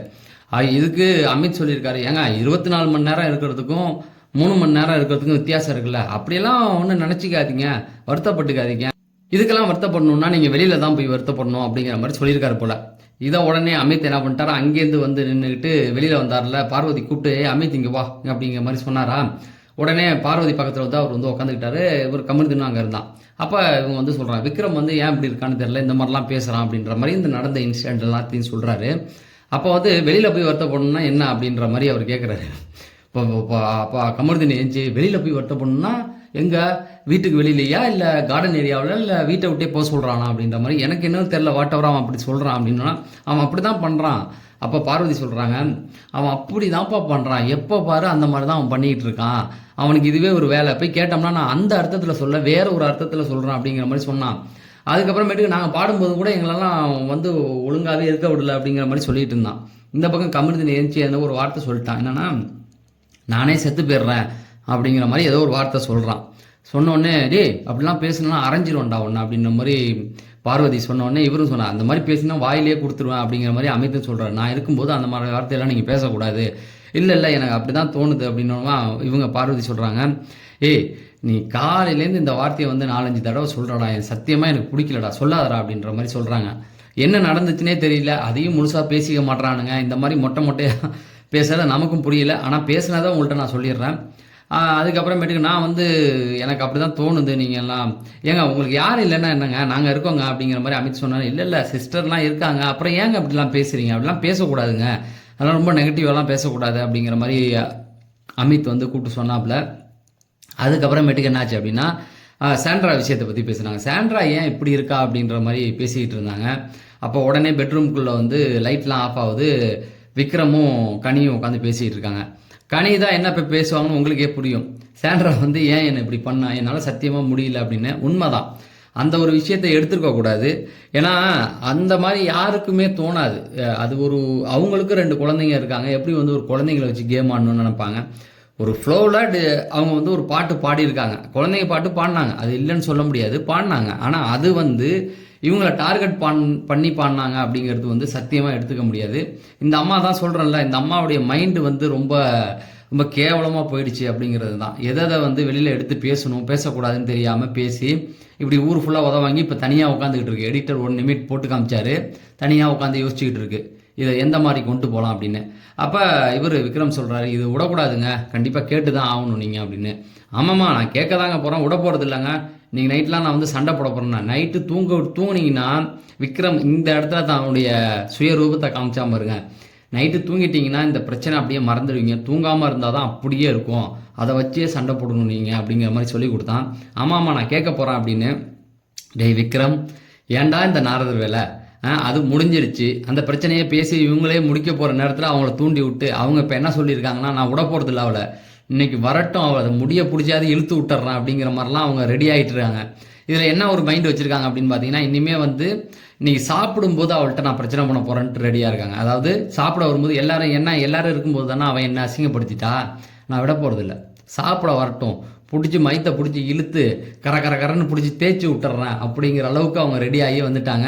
அதுக்கப்புறமேட்டுக்கு இவர் சொல்கிறாரு, ஒன்றே செய், அதை நன்றே செய், அதை இன்றே செய். இது வந்து மோட்டிவேஷன் வேர்டு. விக்ரம் வந்து சொல்லி கொடுக்குறான். பாருங்க, விட போகிறதில்ல, நான் கிளம்புறேங்க அப்படிங்கிற மாதிரி சொல்லிட்டு அதுக்கப்புறமேட்டுக்கு ஏங்க அவங்க மேலே எனக்கு எந்த ஒரு வருத்தமும் கிடையாதுங்க. அவங்க வந்தாங்கன்னா கூட அவங்கள நான் கவனிப்பேன், என்ன பண்ணுறாங்க அப்படின்னு. அவங்க ஏன் தனியாக உட்காந்துருக்காங்க, ஏன் அழுகுறாங்கலாம் நான் சிந்திப்பேங்க. அவங்க ஏன் என்னை வந்து இப்படி எடுத்துக்கிட்டாங்க அப்படின்னா, அது அவங்க கேமுங்க, அப்படி தான் ஆடுவாங்க. நீங்கள் விடக்கூடாது. திரும்பவும் அப்படியே பற்ற வச்சுக்கிட்டே இருக்கான், கொழுந்து விட்டு எரியணுன்னு. நீங்கள் விடாதீங்க, பார்த்துக்கலாம் வாங்க அப்படின்னா, சரிங்க நான் விட போகிறது இல்லைங்கன்னு இவங்க எழுந்திரிச்சு போகிறாங்க. உடனே இவன் கேட்குறான், மாரல் சப்போர்ட் ஏதாவது வேணுமா உங்களுக்கு? அதெல்லாம் தேவையில்லைங்க, நானே இப்போ தயாராக இருக்கேன், நானே போய் பார்த்துக்கிறேன் அப்படிங்கிற மாதிரி அவங்க கிளம்பி போகிறாங்க. இப்போ இவங்க பேசிக்கிட்டு இருக்காங்களா, அமித், பார்வதி, கமருதீன். அந்த இடத்துல கானாவனத்தை உடியாடுறாரு. கானாவனத்தை குட்டுன்னு உடியாந்து, ஏங்க அவங்க என்னங்க இப்படி பேசுகிறாங்க அப்படின்னா, அமித் தான் பேசுகிறாங்க. அந்த பக்கம் வந்து கிச்சனில் அப்படியே ரவுண்ட் அடிச்சுக்கிட்டு இருக்காங்க. யார்? நம்ம கனி வந்து மைண்டுக்குள்ளே எதையோ சிந்திச்சுக்கிட்டே இருக்காங்க. ஐ திங்க் நான் என்ன நினைக்கிறேன் அப்படின்னு பார்த்தீங்கன்னா, இவள்கிட்ட என்ன வார்த்தையை கொடுக்கணும், என்ன வார்த்தையை கொடுத்தா இவள் மடங்குவா, இவளை போட்டு எப்படி புரட்டி எடுக்கிறது அப்படிங்கிறதுனால தான் சுற்றி நடந்து வந்துக்கிட்டு இருக்காங்க. இவர் வந்து சொல்கிறார், இவருக்கும் அவங்களுக்கு கான்வர்சேஷனுக்கும் எந்த ஒரு சம்மந்தமே கிடையாது. வினோத்துக்கும் அவர் மனசில் தோன்றதை வந்து இங்கே பேசிகிட்டு இருக்காரு. அமித், அவங்க குழந்தைய வச்செல்லாம் பேசவே இல்லை அமித், நீங்கள் தப்பாக புரிஞ்சிக்காதீங்க. இல்லைங்க நானே சொல்லிட்டேன் அப்படின்னு. ஏங்க யாராவது குழந்தைய வச்சு பேசுவாங்களாங்க? இதெல்லாம் என்னங்க அநியாயமாக இருக்குது, இந்த மாதிரிலாம் பேசக்கூடாது இல்லைங்க, சொல்லுங்கங்க அப்படிங்கிற மாதிரி சொல்லிட்டு, அப்போ குழந்தைய வச்சு பண்ணால் எனக்கு கூட தாங்க குழந்தை இருக்குது, அதுக்காக நான் வந்து இது ஏதாவது தப்பாக சொன்னேனாங்க, அதை ஒரு போகிற போக்கில் தானேங்க எடுத்துக்கணும், எப்படிங்க அந்த வார்த்தையை சொல்லுவாங்க அப்படிங்கிற மாதிரி சொன்னானே. பார்வதி, ஆமாம் என்னையும் வந்து இந்த எம்மாடி ஆத்தாடி இது பண்ணும்போது அவள் கேட்டா, நான் வந்து சாண்ட்ரா அப்படிங்கிறதுனால கொஞ்சம் இதாகிட்டேன், மற்றவங்களா இருந்தால் ஏறிக்கிட்டு போயிருப்பேன் அப்படிங்கிற மாதிரி தான். உண்மை தானே பார்வதி? இதுவே மற்ற ஆளாக இருந்தால் சும்மா விட்டுருப்பாங்களா? இறங்கி அடித்து பல்லுகளெல்லாம் உடைச்சிருப்பாங்க. ஆனால் சாண்ட்ரா அப்படிங்கிறதுனால இல்லை, நானும் இப்போ கேட்க போகிறேன் அவள்கிட்ட அப்படின்னு. அப்போ அமீன் சொல்ல, கேளுங்க அப்படின்னு. அப்போ கானாவனி சொல்கிறாரு, நீங்கள் எதுக்கு அவங்களுக்கு ஓவராக முட்டு கொடுக்குறீங்க? ஏதாவது ஒன்று சொன்னால் தப்புன்னு சொல்லுங்கள் சார். நீங்கள் வந்து அவங்கள்ட்ட என்னம்மா சொல்கிறீங்க, அப்படியாங்கிறீங்க, அப்படிலாம் பண்ணாதீங்க சார், தப்புன்னு மூஞ்சி அடித்த மாதிரி சொல்லுங்கன்னு. இவர் டென்ஷன் ஆகிட்டார். என்ன நான் போய் சண்டை போட சொல்கிறீங்களா என்ன? அவங்க சொல்கிறாங்க, நான் இல்லைன்னு சொல்லிட்டேன், அப்புறம் எப்படிங்க நான் பேசுறது அப்படின்னா. இல்லை சார் நான் அப்படி சொல்லலை, ஒரு விஷயம் தப்புன்னு சொல்லணும் சார், மூஞ்சில் அடித்த மாதிரி. நம்ம வந்து இப்படிலாம் முட்டு கொடுக்கக்கூடாது சார் அவங்களுக்கு அப்படின்னு. சார் நீங்கள் எனக்கு சொல்கிறது வந்து கரெக்டாக சொல்லுங்கள், நான் வந்து அவங்ககிட்ட போய் சண்டைலாம் போட முடியாது சார். எனக்கு உங்களுக்கு பிரச்சனைனா நீங்கள் கேட்கலாம், என் பிரச்சனைனா நான் கேட்கலாம், அவங்களுக்கு பிரச்சனை அவங்க தான் போய் கேட்கணும் அப்படிங்கிற மாதிரி சொன்னாங்க. நான் கேட்க தான் போகிறேன், பார்வதியும் சும்மா விட போகிறதில்ல, நான் வந்து இன்னைக்கு கேட்க போகிறேன். அது எப்படி அவள் வந்து சொல்லலாம்? நார்மலாக சொன்ன ஒரு வார்த்தை வந்து இது பண்ணிக்கிட்டு எல்லாருமே டிஸ்ட்ராக்ட் பண்ணிக்கிட்டு தான் இருந்தாங்க. விக்ரம்லாம் ஓவராக தான் பண்ணியிருந்தான். ஏன்னா எப்படி பார்த்தாலும் அது வந்து ஒரு டைமிங்கில் போகணும். அப்போ விக்ரமும் சபரியும் முதல்லையே ஒன்று பேசிக்கிட்டாங்க, இப்போ நம்ம வந்து நீ கொஞ்சம் ஓவராக போயிட்டு போடா அப்படின்றது சபரி. இதுதான் சபரிகிட்ட பிடிக்காத ஒரு விஷயம். ஒன்று பண்ணால் அதை தைரியமாக பண்ணிட்டு போயிட்டே இருக்கணும். இதெல்லாம் ஒரு பெரிய கேஸ் ஆயா, நின்று அடித்தா வாங்கிக்க. நான் என் கேம் விளாடுறதுக்காக பண்ணேன் சார்னா அவர் ஏதாவது சொல்லுவார், அவர் மூடுக்கு ஏற்ற மாதிரி. இன்றைக்கி நம்ம யாரை சப்போர்ட் பண்ணலான்னு யோசிச்சுட்டே வருவார் போல். யார்? நம்ம விஜய் சேதுபதி. அவர் வந்து அவர் மூடுக்கு ஏற்ற மாதிரி ஒருத்தவங்க சொல்லுவார். சரி என்னன்னா வாங்கிட்டு போக வேண்டியதானே. அப்போ அவன் சொன்னான், அதுக்கு என்னடா பண்ண முடியும், டாஸ்க்கு தானடா பண்ணணும், அது பண்ணக்கூடாதுன்னு ஏதாவது சொல்லியிருக்காங்களா? அப்போ தான் விக்ரம் மாதிரி இருக்கணும், அப்போ தான் கரெக்டாக இருக்கும். அதாவது நம்ம வந்து அவங்களுக்கு அதிகமாக பண்ணோம் அப்படின்னு நம்ம நினச்சிக்க கூடாதுடா. இவங்க வந்து பார்வதி டீம் வந்து ரொம்ப ஷார்ட்டாக கண்டுபிடிச்சிட்டாங்கடா, 16 நிமிஷத்துலேயே கண்டுபிடிச்சிட்டாங்க. அதுக்கு மேலே நம்ம என்னடா பண்ண முடியும்? 16 நிமிஷத்தில் என்ன பண்ண முடியுமோ அதை பண்ணோம். அவங்க 2 மணி நேரம் 3 மணி நேரம் போணுச்சு, அதனால நம்ம அவங்கள வந்து இது பண்ணோம் அப்படிங்கிற மாதிரி இவங்க பேசியிருந்தாங்க. இப்போ இங்கே அமித் என்ன சொல்கிறாரு, இந்த பக்கம் எடிட்டர் கட் பண்ணி காமிச்ச உடனே அமித் சொல்கிறாப்புல, இல்லை நான் வந்து சொல்ல வேண்டியது சொல்லிட்டேன், அதுக்கப்புறமேட்டுக்கு அவங்க பார்த்துக்கிட்டோம் அப்படின்னோம்னா அமிர்தன் இப்போ ஆமாம் அது ரொம்ப தப்பாக இருந்துச்சு மச்சான், என்ன அவங்க வந்து அப்படிப்பட்டு ஏட்டி பூட்டி பேசிகிட்டு இருக்காங்க மச்சான், இதெல்லாம் வந்து தப்பு இல்லையா? நான் அதுதாண்டா நானும் சொல்லிகிட்டு இருக்கேன். ஆமாம் எனக்கே தோணுச்சு, இதெல்லாம் அது வந்து ஓவராக பண்ணுறாங்கடா, ஒரு கேமுக்காக இதெல்லாம் எடுக்கக்கூடாதுன்னு அவங்களாம் தான் சொல்கிறாங்க. இந்த கேமுக்காக அவங்க பண்ணுறதெல்லாம் வந்து ரொம்ப மட்டமாக இருக்குது அப்படிங்கிற மாதிரி சொல்லிகிட்டு இருந்தாங்க. இப்போ உடனே கானாவனதி சொல்கிறாரு, இதை வந்து விடக்கூடாதுங்க, கண்டிப்பாக நம்ம கேட்கணும். இப்போ எனக்கெல்லாம் குழந்தை இருக்குது, நான்லாம் வந்து தப்பாக புரிஞ்சுக்கிட்டேன்னா அவங்க பாவம் தானே, அவங்க வந்து இந்த மாதிரிலாம் அவங்கள வந்து நீங்கள் நினைக்கக்கூடாது. அவங்களுக்கு 2 குழந்தைங்க இருக்குல்ல, அவங்க மனசு எவ்வளோ பாடுபடும், அவங்களால இந்த கேமே வந்து இப்போ கொண்டாட முடியலங்க, ஜெயிச்சிட்டாங்க அப்படின்ற மாதிரி சொல்லும்போது திரும்பவும் எடிட்டர் அங்கே வந்து கனியை காமிக்கிறாரு. கனி வந்து திரும்பவும் நடக்கிறாங்க. அதாவது துர்கா இப்போ சந்திரமுகியாக முழுசாக மாறிட்டான்னுவாங்கல்ல, அந்த மாதிரி திரும்பவும் அந்த அம்மா வந்து யோசிச்சுக்கிட்டே இருக்குது. எனக்கு தெரிஞ்சு இன்னைக்கு நைட்டு அடுத்த சீன்லலாம் பெரும் சண்டைகள் இருக்க போகுதுன்னு நினைக்கிறேன். சரி, இதுக்கு இடையில என்ன ஆச்சு அப்படின்னு பார்த்தீங்கன்னா, ஏதோ ஒரு சண்டை ஒன்று போயிருக்கு. கானா வினோத்துக்கும் யாருக்குமே ஒரு சண்டை ஒன்று போயிருக்கு. அதை நான் வந்து இடையில மிஸ் பண்ணிட்டேன். அதை ஓட்டி பார்த்தாலும் அது போகலை. ஏன்னா போன வாட்டி ஒரு 20 நிமிஷம் பேசினேன் இல்லையா, அதில் போயிடுச்சு. ஆனால் அதுக்கப்புறமேட்டுக்கு என்னாச்சு அப்படின்னா, கானா வினோத்தை கூப்பிட்டு இவங்க திவ்யா, கனி, கானா வினோத் பேசிக்கிட்டு இருக்காங்க. இதை கண்டிப்பாக கேட்டாகணும் அப்படிங்கிற மாதிரி சொல்கிறாங்க. திவ்யா சொல்கிறாங்க என்னதுன்னா, அந்த மாதிரி நான் வந்து அவங்க குழந்தைகளை பற்றி தப்பாக பேசிட்டேன்னு சொன்னாங்கல்ல, அதை வந்து கண்டிப்பாக பேசி தான் ஆகணும், விடக்கூடாது அப்படிங்கிற மாதிரி போய் அங்கே 2 சண்டை வந்துருச்சு. பெரும் சண்டை. சரி சரி, அப்போ எல்லாரையும் கூப்பிட்டு வைக்கிறேன். எங்கே வச்சு கேட்குறது அப்படின்னா, லிவிங் ஹாலில் உட்கார வைங்கன்னா, சரி நான் தலையாக எல்லாரையும் கூப்பிட்டு உட்கார வைக்கிறேன். அவங்க என்ன பண்ணணும் அப்படின்னு கேட்டார் கானா வினோத். மன்னிப்பு கேட்க சொல்லுங்கள் என்கிட்டன்னு கனி சொல்கிறாங்க. உடனே இவங்க சாண்ட்ரா என்ன இது கேவலமாக இருக்குது அப்படிங்கிற மாதிரி சொல்லிட்டு கடகடன்னு போயிட்டாங்க. இப்போ எல்லாரையும் வந்து கூப்பிட்டு உட்கார வைக்கிறாரு. பாரு மட்டும் வரமாட்டேன்ட்டாங்க. அம்மா வாமா, ஓவராக பண்ணாதம்மா வாமா அப்படின்னோடனே எல்லாரையும் கூப்பிட்டு வந்தாங்க. பெட்ரூம் போனால் சுபிக்ஷா உட்காந்துருந்தாங்க, சுபிக்ஷா விக்ரம் உட்காந்துருந்தாங்க. வாங்க அது மாதிரி மன்னிப்பு கேட்க வைக்கணும், அந்த மாதிரியான பிரச்சனை போகுதுன்னா, என் மேலே என்ன தப்பு இருக்குது, நான் கரெக்டாக தானே பேசினேன் அப்படின்னும் போது சுபிக்ஷா சொன்னாங்க, இல்லை நீங்கள் வந்து அவர்கிட்ட அப்படி பேசியிருக்கக்கூடாது, அதை தான் அந்த சண்டை தான் மிஸ் ஆகிருக்கு. மேபி அதை நாளைக்கு காலையில் நான் வந்து தெரிஞ்சுட்டு நாளைக்கு வீடியோவில் நான் பேசிடுறேன். அதில் என்ன என் மேலே தப்பு இல்லைன்னு யாருமே சொல்கிறாங்க, நீ மட்டும் என்ன என் மேலே தப்பு இருக்குன்னா, எனக்கு தெரிஞ்சு 2 பேர் மேலேயும் தப்பு இருக்குது. அப்படியா, சரி வா அப்படின்ற மாதிரி கூப்பிட்டு எல்லாரையும் வச்சாங்க. நேராக வெளில போனார் சாண்ட்ரா கொஞ்சம் உள்ளே வரீங்களா மீட்டிங் அப்படின்ற மாதிரி சொன்னாங்க. என்ன மீட்டிங் அப்படின்னாங்க. ஏங்க மீட்டிங்க வாங்குங்க, எல்லாரும் உட்காடுறாங்க, அதுதான் என்ன விஷயம்னு கேளுங்க அப்படின்னா. ஏங்க எல்லாருமே உட்காடுறாங்கங்க, வாங்குங்க, அதுதாங்க என்ன விஷயம் அப்படின்ன மாதிரி. அதான் இப்போ நீங்கள் பேசுனீங்கல்ல, அவங்கள்ட்ட மன்னிப்பு கேட்கணுமா வாங்க அப்படின்னா, ஓ இப்போ நான் தான் டார்கெட்டா, ஆமாம் வாங்க அப்படிங்கிற மாதிரி கூப்பிட்டு போயாச்சு. எல்லாருமே போய் உட்காந்தாச்சு. வந்து உட்காந்ததுக்கப்புறம் என்னாச்சு அப்படின்னு பார்த்தீங்கன்னா, ஒரு சாண்ட்ரா வந்து இவங்க ரெடியாக இருக்காங்க. அப்படியே வெறித்தனமாக நிற்கிறாங்க. மூஞ்ச பார்த்தா கொடூரத்தனமாக ஆயிடுச்சு நம்ம கனிக்கு. அப்படியே நின்றுட்டு ஆரம்பிக்கலாமா சபை அப்படின்னோடனே இவங்க அப்படியே நின்னாங்க. சாண்ட்ரா, நீங்கள் வந்து என்னை வந்து இப்படி சொன்னீங்கல்ல, எதுக்காக அப்படி சொன்னீங்க அப்படின்ற மாதிரி. நீ பாட்டு பாடினா அதனால நான் சொன்னேன். பாட்டு பாடினேன், என்ன பாட்டு பண்ணேன் அது தெரியாது, பாப்பா பாட்டு பாடினேன், அதுதாங்க. அதை வச்சு எப்படிங்க சொல்லுவேன், எனக்கு தோணுச்சு நான் சொன்னேன். நீங்கள் இப்போ எனக்கு சாரி கேட்கணும், முடியாது. இல்லை நீங்கள் கேட்கணும், முடியாது. இப்போ எதுக்காக என்ன அப்படி சொன்னீங்க, எனக்கு தோணுச்சு நான் சொன்னேன். அதாவது இந்த மணிரத்னம் படம் வரும் இல்லையா, அதில் வர மாதிரி ஒன்லைனில் 2 பேசிட்டு நிற்கிதுங்க. இதுக்காடா இவ்வளோ பில்டப் கொடுத்தீங்க அப்படிங்கிற மாதிரி இருந்துச்சு. சரி, இந்த இது அப்படியே போயிட்டு இருக்கும்போது பார்வதி எழுச்சிட்டாங்க. பார்வதி எழுச்சி, இந்த பாருங்க சாண்ட்ரா, நான் ஒன்று சொல்லணும். நான் என்னையும் வந்து நீ வந்து இப்படி பண்ண, நீ வந்து நான் பேசும்போதும் அம்மாவை பற்றி பேசாதா அப்படிங்கிற மாதிரி சொன்னேன். நான் வந்து உங்கள் அம்மாவை பற்றி பேசுகிற அளவுக்குலாம் நான் அந்த ஆள் கிடையாது, நான் பாட்டு பாடினேன் அப்படின்னு சாண்ட்ரா. அப்போ நானும் உன்கிட்ட இப்போ மன்னிப்பு கேட்கணும்னு சொல்கிறியா? நான் நீ மன்னிப்பு கேளு, கேட்காம போ, எனக்கு அது தேவையில்ல, உங்கள் பிரச்சனை. ஆனால் எனக்கு மன்னிப்பு நீ கேட்க வேண்டாம். ஆனால் என்கிட்ட நான் வந்து அந்த இதில் பேசலை அப்படின்ற மாதிரி உட்காந்துட்டாங்க. அப்புறமேட்டுக்கு கனி வந்து திரும்ப கேட்குறாங்க, திரும்ப பேசுகிறேன்ன்ற அதே தான். என்ன கையை பிடிச்சி இழுத்தியா? ஆமாம் கையை பிடிச்சி இழுத்தியாடா? ஆமாம் கையை பிடிச்சி இழுத்தியாடா? அதே தான் போயிட்டு இருக்கு சாண்ட்ரா. மன்னிப்பு கேட்க முடியாதுன்னு. அப்புறம் எல்லாருமே ஏஞ்சி, அப்போ எஃப்சி ஏஞ்சான்.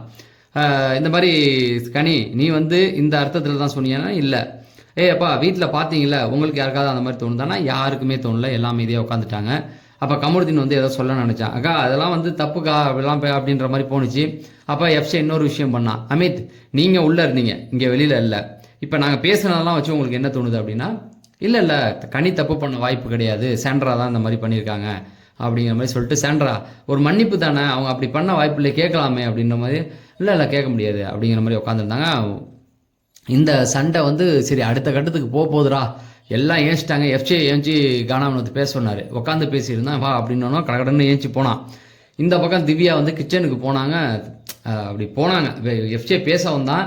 வேணும்னு ஒரு சத்தம், பயந்துட்டேன், நானே பயந்துட்டேன், வீட்டில் உள்ள எல்லாருமே பயந்துட்டாங்க. உடனே கமருதீன் ஏஞ்சி, உனக்கு அறிவு இருக்கா இல்லையா, ஏன் தொடர்ந்து இப்படி பண்ணிக்கிட்டு இருக்க, நானும் பார்த்துக்கிட்டு இருக்கேன் என்ன அப்படின்னா, அங்கேருந்து திவ்யா என்ன அப்படின்னு. இந்த பக்கம் வந்து என்னடான்னா, மன்னிப்பு கேளு, முடியாது, ஏன் சொன்ன தெரியாது. இந்த பக்கம், அந்த பக்கம் பார்த்தீங்கன்னா என்ன அவ்வளோதான், என்னடா பண்ணிக்கிட்டு இருக்கீங்க அப்படிங்கிற மாதிரி போச்சு. என்னன்னா எதுக்கு இப்போ நீ கத்துன? ஏய் நான் போனேன், என் பின்னாடி வந்து அதாவது கிச்சனில் வந்து கானா வினோத் கூப்பிட்டாரு, நான் வந்து இதை கேட்க வந்துட்டேன். கானா வினோத் கூப்பிட்டோன்னே நான் வந்து உட்காந்துட்டேன். கிச்சனில் ஏதோ சாதம் ஏதோ வச்சுருக்காங்க போல், அது சிம்மில் வச்சுட்டு வந்திருந்தேன். அதை பார்க்கறதுக்கு போகும்போது என் பின்னாடியே ஆதிரியை வந்துட்டாங்க. நான் போயிட்டு லைட்டாக திரும்புகிறேன், அவங்க வந்து நிற்கிறாங்க. நான் கத்திட்டேன். இது வந்து என் இயல்பு, நீ பாட்டுக்கு எப்போ பார்த்தாலும் கத்திக்கிட்டே இருக்கு, என்ன அது அப்படின்னா, அது என் இயல்புடா, நான் பயப்படக்கூடிய சுவாபம்டா அப்படின்னா. அது அந்த ஒரு இடம் மட்டும் தான் எனக்கு கொஞ்சம் டவுட்டாக இருந்தது. திவ்யா சொல்லும்போது நான் கொஞ்சம் பயந்தாங்கோழி தாங்க அப்படின்ற மாதிரி சொன்னது கொஞ்சம் கஷ்டமாக இருந்தது. என்னென்னா அவங்க ஹேபிட், அவங்க சின்ன பிள்ளையிலேருந்து அவங்களுக்கு அந்த ஒரு விஷயம் இருக்குது போல், கத்துறது. நீ பாட்டு கத்திக்கிட்டே இருக்கணும்னா பெரிய சண்டை வந்தோடனே இவங்க ஏறி வந்தாங்க. இந்த பிரச்சனை இதில் டைலூட் ஆயிடுச்சு. அதுக்கப்புறமேட்டுக்கு என்ன பண்ணுறதுன்னு தெரியாமல் இந்த பக்கம் கனி கத்த ஆரம்பிச்சிட்டேன். நீ மன்னிப்பு கேட்டே ஆகணும், நீ என்ன கெட்ட தாயா, என்ன கெட்ட தாயின்னு சொல்ல வரியா அவனா? நான் ஒன்றை சொல்ல, நான் நல்ல தாய் அப்படிங்கிற மாதிரி இவங்க சொல்கிறாங்க. அப்போ நான் கெட்ட தாயா, என்ன அப்படி சொல்ல வரியா, அது எனக்கு தெரியாது அப்படிங்கிற மாதிரி பேசுகிறாங்க. நீ இப்படியே பேசு, இதை எங்கே உன்னை மன்னிப்பு இப்பயே கேட்க முடியாது, நான் எங்கே பேசணுமோ பேசிக்கிறேன் அப்படிங்கிற மாதிரி சொல்கிறாங்க. அதாவது விஜய் சேதுபதிட்ட கொண்டு வரா, முடிஞ்சா கொண்டு போய்க்க அப்படிங்கிற மாதிரி சொல்லிட்டாங்க. அதாவது என்ன வந்தாலும் என்ன அடித்தா அவர் என்ன தங்கச்சின்ற மாதிரி பேசுவார். சாரி சார், நான் அங்கே சொல்ல போகிறேன், இதில் எனக்கு ஒன்றும் தெரியல, இதை வச்சு இந்த வாரம் கண்டென்ட் கிரியேட் பண்ணலாம் 2 நாள் அப்படின்றத இந்த அம்மா ஒரு ஐடியா போட்டு வச்சுருக்குங்கிறது நல்லாவே தெரிஞ்சுது. அந்த பக்கம் பார்த்திங்கன்னா அந்த சண்டை பெரிய அளவில் போயிட்டு இருந்தது. உடனே எல்லாரும் கத்திக்கிட்டு இருக்காங்களா, கானாவனதி இருங்க இருங்க அப்படின்னமோ இந்த பக்கம் கமிட்டணும் வேணா அவன் ஒரு கற்றுனோன்னு எல்லாம் பயந்துட்டாங்க. நானுமே பயந்துட்டேன். அதாவது இப்போ எப்படி இருக்குன்னா, அட மடப்பையன் மவனை இதை சொல்கிறதுக்காடா இப்போ கத்துனேன்.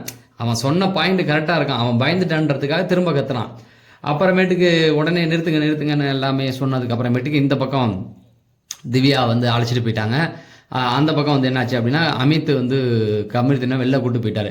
திவ்யா ஏன் இப்படி பண்ணுறா, அமித் உன் வாயால் தான் ஏன் நீ கெட்டு போகிற, திவ்யா ஏன் இப்படி பண்ணுறா, ஏன்னா கிச்சனில் போய் அன்றைக்கி நிற்கிறான், பக்கத்தில் கூட போல உடனே கத்துறாங்க.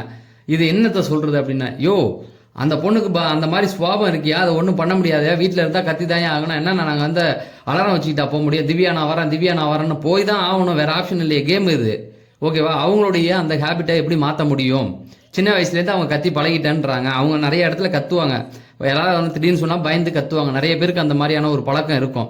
அதுக்கு என்ன பண்ண முடியும், நீ என்ன பிக்னிக்காக வந்திருக்கா, எல்லாத்தையும் அட்ஜஸ்ட் பண்ணிட்டு உடனே சொல்கிறாப்புல இவர். இந்த வீட்டில் என்னமே எனக்கு ஒன்றும் பிடிக்கவே இல்லை. பிக் பாஸ் வீட்டுக்குள்ளே நின்றுக்கிட்டு எதுவுமே பிடிக்கல சரியில்லைன்னா என்னையா அர்த்தம். இவர் திவ்யான்றனால இப்போ இவ்வளோ பேசினார்ல, சாண்ட்ராவை இப்படி கேள்வி கேளுங்கன்னு இப்போ கானாவனத் சொன்னப்போ கேட்கவே இல்லையே, நான் ஏன் கத்தி பேசணும்னாரு, இப்போ மட்டும் கத்தி பேசிக்கிட்டு இருக்காரு ஆளு. சரி, இது ஒன்று முடிஞ்சிச்சா. அப்போ கானாவனத் சொன்னா, அவங்க தான் பாருங்க, இங்கே இருந்தால் கத்துறாங்க, லெட்டினில் இருந்தால் கத்துறாங்க, பிக் பாஸ் கூப்பிட்டா கத்துறாங்க, எது கூப்பிட்டாலும் கத்திக்கிட்டே இருக்காங்க, என்னத்த சொல்றதுன்னு தெரியல அப்படிங்கிற மாதிரி சொல்லிட்டு இருந்தாரு. இது இங்கேருந்து கட் பண்ணால் பார்வதி முதல்ல நடந்த அந்த அமித்துக்காக பேச போனாங்க. நீ இப்படி பேசிட்டு சாரி சொல்லாதரா, அது ஒரு மாதிரி இருக்கு அப்படின்னா அவன் உட்காந்து தூவ ஆரம்பிச்சிட்டா. நான் அந்த மாதிரி கேரக்டரே கிடையாது, நான் எப்போதுமே நான் செஞ்ச ஒரு விஷயத்துக்கு எடுத்து பேசுகிற ஒரு ஆள். நானும் இங்கே நிறைய சாரியெல்லாம் கேட்டிருக்கேன் பார்வதி, ஒரு விஷயமா திருத்திக்கிட்டு தான் வரேன். ஆனால் நீ மட்டும் அப்படி சொல்லாத, அமித் அந்த விஷயத்தை தான் ஏதோ சொல்லியிருப்பாங்க போல், அது ரொம்ப தப்பாக இருக்குது பார்வதி. நான் ஒரு விஷயம் பண்ணால் அது தப்புன்னு சொன்னால் நான் கேட்டுக்குவேன். இப்போ உன்கிட்ட நான் எல்லாத்தையுமே நல்லா இருக்கேன், உன்கிட்ட அடிப்படி சண்டை தான் நான் போயிட்டு இருக்கேன், தெரிஞ்சு தான் பண்ணுறேன், தெரியாமல் பண்ணல, தெரிஞ்சு பண்ணுற விஷயத்த நான் ஒத்துக்குவேன் பார்வதி, தெரியாத நடந்த ஒரு அறியாமையான விஷயத்தெல்லாம் இப்போ பேசாத அப்படிங்கிற மாதிரி ஏதோ சொல்லிட்டு இருந்தாரு. அது அந்த பக்கம் முடிஞ்சுதா. அதுக்கப்புறமேட்டுக்கு இந்த பக்கம் கிச்சனை கட்டுறாங்க. கிச்சனில் திவ்யா சொல்லிட்டு இருக்காங்க, எனக்கு அந்த ஒரு நேச்சர் இருக்குது, நான் என்னங்க பண்ண முடியும் அப்படின்னு. கமருதீன் மட்டும் என்ன யோக்கியமா, 2 நாள் மைக்கை கட்டிட்டு உட்காந்துருந்தான், இன்னைக்கு வரைக்கும் மன்னிப்பு கேட்டுக்கிட்டு இருக்கான், அந்த மாத்திரம் அவன் ஏன் அப்படி பேசுகிறான், என்ன லூசுன்னு சொன்னான், நான் ஒத்துக்கிறேன், பயந்துருக்கான் கத்திருக்கான், ஆனால் ஏன் பதிலுக்கு கத்தி ஆகணும் அப்படிங்கிற மாதிரி கானாவனத் அங்கே நின்றுக்கிட்டாப்புல. சரி விடுங்க அப்படிங்கிற மாதிரி போச்சு. சாரி, இவங்க திவ்யா கேட்குறாங்க கனிக்கிட்ட, இதை மாதிரி இந்த பிரச்சனைலாம் உங்களுக்கு டைல்யூட் ஆகிடுச்சா, உங்கள் பிரச்சனை டைவர்ட் ஆகிடுச்சா அப்படிங்கிற மாதிரி கேட்டாங்க. இல்லை இந்த பிரச்சனை பேசியாச்சு முடிஞ்ச அளவுக்கு. அதுக்கப்புறம் தான் என்னென்னா அந்த இடத்துல பிரச்சனை முடிஞ்சிடுச்சு. சாண்ட்ரா சாரி கேட்க முடியாதுங்கிறதுல தெளிவாக இருக்காங்க. இவங்ககிட்டையும் பாயிண்ட் கிடையாது, இவங்களும் திரும்ப சொல்கிறாங்க, வீட்டில் உள்ளவங்க எல்லாம் பேசுகிறாங்க. அந்த இடத்துல இருந்திருந்தால் வார்த்தைகள் அதிகமாக தான் வந்திருக்கும். சரி, இப்போ நான் டைவர்ட் பண்ணல, இதை அதிகமாக பண்ணது கமருதீன் தான். நான் கத்துனதை விட்டுட்டு அவன் பாட்டுக்கு போயிருக்கலாம், மற்றவங்களாம் அமைதியாக தானே இருந்தாங்க, அவன் தானே கத்திக்கிட்டு இருந்தான், அவன் கத்தாமல் இருந்தாவே இது முடிஞ்சிருக்கும் அப்படிங்கிற மாதிரி அவங்க சொல்லிட்டு இருந்தாங்க. இந்த பக்கம் வெளியில் என்னாச்சு அப்படின்னு பார்த்தீங்கன்னா, கமருதீன், அமித், கானா வினோத், அதுக்கப்புறம் சபரி இவங்கெல்லாம் உட்காந்துருந்தாங்க. அப்போ அரோரா யூரின் போகிறதுக்காக வெளியில் வந்தாங்க. கமருதீன் அவங்கள கூப்பிட்டு இங்கே வாங்க உட்காருங்க அப்படின்ற மாதிரி நியாயத்தை பேசுகிறான். இப்போ அமித் என்ன சொல்கிறாரு, என்னங்க எதுக்கு எடுத்தாலும் கத்துனா என்னங்க பண்ண முடியும், ஒரு மனுஷனால இந்த மாதிரி கத்திக்கிட்டு தான் நான் என்ன தாங்க பண்ண முடியும் அப்படிங்கிற மாதிரி அவர் கத்திக்கிட்டு இருக்காரு. எனக்கு என்ன தோணுச்சுன்னா, நீ எதுக்கே அப்போ கத்திக்கிட்டு இருக்க அப்படிங்கிற மாதிரி. அவங்களுடைய ஹேபிட்டு அதை அவங்க கத்துறாங்க, அதை ஒன்றுமே பண்ண முடியாது, அதை அவங்களும் சொல்லிட்டாங்க. இப்படியே கத்திக்கிட்டு இருந்தால் நம்ம என்ன பண்ண முடியுன்றதா நான் நினைக்கிறேன். அங்கே கீழே உட்காந்துட்டு சபரி கேட்குறான், அது அவங்க குணாதிசயா, அது என்னையா பண்ண முடியும், நீ கத்துறன்னு வேற ஆப்ஷன் இருந்தால் சொல்லியா நீ அப்படின்னு கேட்கும்போது, இல்லை என்கிட்டயும் ஆப்ஷன் இல்லை, அப்புறம் எதுக்கு இதை பேசுகிற நீ, திவ்யாவும் உனக்கு பிடிக்கல, உன் கூட ஒரு டாஸ்க் விளையாண்டாங்க, எவ்வளோ அழகாக விளையாண்டாங்க, உன்னை ஜெயிக்க வச்சாங்க, நீ ஏன் இந்த வன்மத்தோட சுற்றிக்கிட்டு இருக்க. எப்போ அமித்தை பொறுத்த வரைக்கும் எப்போ பார்த்தாலுமே திவ்யாவை ஓரளவுக்கு டார்கெட். ஒரு நியாயமான விஷயத்துக்கு நீங்கள் பண்ணீங்கன்னா ஓகே, அவங்க பயப்படுற சுவாபம் சில பேருக்கு அது வரும். ஏதாவது ஒரு கேட்டால் டக்குன்னு கத்துவாங்க. அது இன்னைக்கு மட்டும் நடக்கல, எப்போதும் நடக்கிற ஒரு விஷயம். கிச்சனில் நான் வந்து அவங்கள தொடக்கூட இல்லை, அவங்க கத்துறாங்க, சத்தத்தை கேட்டு பயந்தாங்கன்னா என்ன பண்ண முடியும்? போய் மாற்றி விட முடியுமா? அவங்களால மாற்ற முடியுமா? அவங்களால இப்போ மாற்றிக்க முடியுமா? அவங்க வயசு 36 40 தொட போகுது, மாற்றிக்க முடியுமா? அது மனம் சார்ந்த ஒரு பிரச்சனையா? அதை டாக்டர்கிட்ட போய் நம்ம கவுன்சிலிங் அட்டன் பண்ணாதான் அதெல்லாம் முடியும். நீ உக்காந்துக்கிட்டு ஏதோ வீட்டுக்குள்ள பிக்னிக் வந்த மாதிரி நின்றுக்கிட்டு எதோ பேசிக்கிட்டு இருக்க. இதுக்கு தான் உதவாங்கிறது வாரம். போன வாரம் சொல்லிட்டு இருந்தாங்க, அமித் வந்து ரொம்ப இது பண்றாரு. அமித் வந்து ஒரு பக்கம் ரொம்ப முட்டு கொடுப்பாரு, பார்வதிக்கு கமருதீனுக்கு ஓவரா முட்டு கொடுப்பாரு. அதுக்கு தான் போன வாரம் போட்டு அடிச்சது, புரியுதுங்களா? அதுக்கு முந்தின வாரம் ஒரு வார்த்தை சொல்லியிருப்பாரு, அதுக்காக போட்டு அடிச்சாரு. இப்படி வாரம் ஏதாவது பண்ணிட்டு நான் என்ன பண்ணேன்னு எனக்கே தெரியல அப்படின்னா என்ன பண்ண முடியும்? இதுலேருந்து வெளியிலேருந்து பார்க்கும்போது என்ன தோணுது, அவங்களுக்கு அந்த ஒரு குணம் இருக்கு, அவங்க கத்திட்டாங்க. இதை நீ குறையா எடுத்துட்டு வந்து ரிஜிஸ்டர் பண்ணினா என்ன ஆத்துக்கு ஆகுறது அப்படிங்கிறத எனக்கு தோணுச்சு. அதுக்கப்புறமேட்டு கமருதீன், மச்சான் நான் போறேன் மச்சான். அப்போ அவன் தேங்கி இப்போ சாவரன் சொல்ல போல, முதல்ல போறேன்னு தான் சொல்லியிருக்கான் போல. அதான் காலிலேருந்து அடிக்கடி சொல்றேன்னு பார்வதி கேட்குறாங்க. நான் போறேன் மச்சான், என்னால் முடியல. போய் பிக் பாஸ் நான் போறேன்னு சொல்ல வேண்டியதானே. என்னமோ உட்காந்துக்கிட்டு இவர்கிட்ட கானா வினோத்திட்ட சொல்ற, ஏன்னா கானா வினோத்திட்ட சொன்னா போக மாட்டேன், அனுப்ப மாட்டேன்னுவாங்க. இந்த பிரச்சனை வந்து டைவெர்ட் ஆனது காரணமே இவன் தான். அவங்க கத்துனாங்க, எல்லாரும் பயந்தது உண்மைதான். அவன் என்ன சொல்லியிருக்கானா, யாரும் அங்கே செத்துட்டாங்கன்னு நினைச்சிட்டேன்றான். சண்டையில் சொல்றான், அங்கே யாரும் நீங்க கத்துனதை பார்த்து யாரும் செத்துட்டீங்கன்னு நினைக்கிறாங்கிறான். இது எவ்வளோ பெரிய வார்த்தை ஏண்டா? போன வாரம் தான் காரி துப்பி உன்னை அந்த அடி அடிச்சாரு. இப்போ வந்து அங்கே நீங்க கத்துனதை பார்த்து அங்கே யாரும் செத்துட்டாங்கன்னு நான் பயந்துட்டேன்றாங்க. இது எவ்வளோ கேவலமான ஒரு விஷயம். ஆதிரியும் பயந்துட்டாங்க. அவங்க போகும்போது ஒருத்தர் பின்னாடி போறாங்க, யாரும் தெரியாது. இப்போ திவ்யா போறாங்கல்ல, போகும்போது ஆதிரை பின்னாடி போயிருக்காங்க, அது தெரியாது.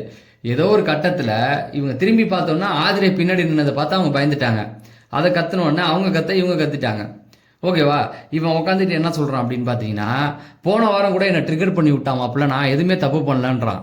இது டேய், நீ தான் சொன்ன அவங்க கொடூரமான ஒரு கேப்டன் சொன்ன, யாருக்கு தான் கோவம் வராது? கமருதீன் ஒரு கேவலமான மனுஷன் சொல்லி உனக்கு முடிய சொன்னா நீ என்ன பண்ணுவ? சிரிச்சிட்டு வருவியா? பார்வதியை வந்து அவர் மோசமான ஆள். வெளியில இப்படி ஒரு வீடியோ போட்டாவே அங்கேருந்து வந்து அவளுக்கு ஒரு வாழ்க்கை இருக்குடா, அவளை அப்படி பத்தி பேசாதீங்கடான்னு என்னமோ அவங்க செய்யாததை நம்ம சொன்ன மாதிரியும், செஞ்சதை சொல்லி ஆதாரத்தோட போட்டா கூட அங்கேருந்து வந்து 4 பேர் கம்பு சுத்துறான். ஓகேவா? அப்படி இருக்கும்போது அவங்கள பத்தி சொல்லும்போது அவங்க கேட்டது தப்பு கிடையாது. நான் அதை வந்து எடுத்துக்கிட்டு நான் அப்படி சொன்னோம்ல, அதுக்கப்புறமேட்டுக்கு நான் என்ன கேவலமா பண்றேன்னு நான் கேட்கும்போது அவன் மேல குமிஞ்சு சிரிச்சா, அதுக்கு தான் காக்கா ஆகி போயிருன்னு சொன்னா. அது ஒன்றும் கேவலமான வார்த்தை கேவலமான ஒரு வார்த்தை இல்லை மாப்பிள்ள. ஆனால் கொஞ்சம் அநாகரிகம் இருந்தான்றான். டேய், ஏதாவது ஒன்று சொல்றா, ஒன்று அசிங்கன்னு சொல்லு, இல்லை அசிங்கம் இல்லைன்னு சொல்லு. அது என்ன கேவலமான வார்த்தை இல்லை, ஆனால் கொஞ்சம் அநாகரிகம்னா என்ன எனக்கு ஒன்றும் புரியல. நார்மலாக சொல்ற வார்த்தைன்றான். இவன் மட்டும் உக்காந்துட்டு இவன் மேலே தான் தப்பு, அந்த பிரச்சனையை இவன் தான் இது பண்ணான். சரி, இது முடிஞ்சதுக்கப்புறமேட்டு அவன் சொன்னாங்க, ஆமாம் ஒரு இடத்துல பண்ணது கொஞ்சம் தப்பு தான். ஏன்னா எஃப்ஜேவும் கத்துனா, நீங்களும் கத்துனீங்க. ஆனால் எஃப்ஜே கேட்கல. எஃப்ஜேவும் லூசுன்னு சொல்லியிருக்கான், இவனும் லூசுன்னு சொல்லியிருக்கான். ஆனால் இவன் என்ன சொல்லியிருக்கான், செத்து போவாங்கன்னு கொஞ்சம் வார்த்தை எக்ஸ்ட்ரா சொல்லியிருக்கான், அவ்வளோதான். அதனால எஃப்ஜேவை கத்தாமல் உங்களை மட்டும் கத்துனாங்க, அது வந்து தப்பாக தான் எனக்கு தோணுச்சு அப்படிங்கிற மாதிரி அவங்க சொன்னாங்க.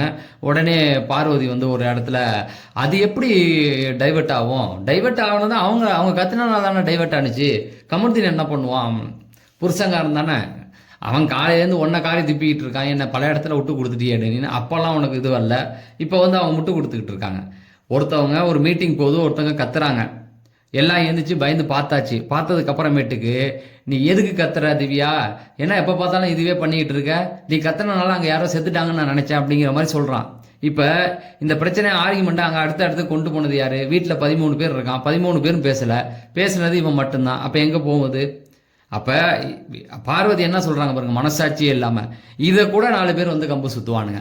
பார்வதி பேசுனது கரெக்டு தான், ஏன்னா பார்வதி கரெக்டாக தான் பேசுவாங்க அப்படின்னு. அடுத்த வாரம் பார்க்க தானே போகிறேன், கரெக்டாக பேசுகிறேன்னு சொல்லிட்டு இருக்கீங்கல்ல. அவங்க வீட்டிலேருந்து வந்து நாக்கப்படுங்கிற மாதிரி 4 கேள்வி கேட்கும்போது நீங்கள் எல்லாம் எங்கே போகிறீங்கன்னு நான் பார்க்குறேன். அப்போ தான் உங்களுக்கெல்லாம் இருக்குது, வெயிட் பண்ணுங்க. இதை சொன்னோன்னா ஆறாவராகவும் வந்து ஒத்துவுதுனாங்க. சபரி மட்டும் கொஞ்சம் நியாயமானு இருந்தான். அவங்க வந்து டே அப்போ நீ அவங்க கத்துனாங்கடா, கத்துனதுக்கான காரணம் அவங்களுடைய குணாதிசயம்டா, அதை ஏன்டா நீ பேசுன அப்படிங்கிற மாதிரி அவன் சொல்கிறான். அவனை வந்து எப்போவுமே மதிக்க மாட்டானுங்களா அவனுக்கு எதிராக பேசணுன்னு. சரி, அங்கேருந்து முடிஞ்சிடுச்சு. இந்த பக்கம் வந்து கனி பேசிக்கிட்டு இருந்தாங்க, கனியும் சுபிக்ஷா, அதுக்கப்புறமேட்டுக்கு வந்து விக்ரம், இவங்க 3 பேரும் பேசிக்கிட்டு இருந்தாங்க. சுபிக்ஷா வந்து இந்த மாதிரி விஷயத்துக்குலாம் கரெக்டாக நோண்டி கேள்வி கேட்டுக்கிட்டு இருப்பாங்க. அவங்களுக்கு ஒரு பிரச்சனைனா உட்காந்து அழ ஆரம்பிச்சிருவாங்க.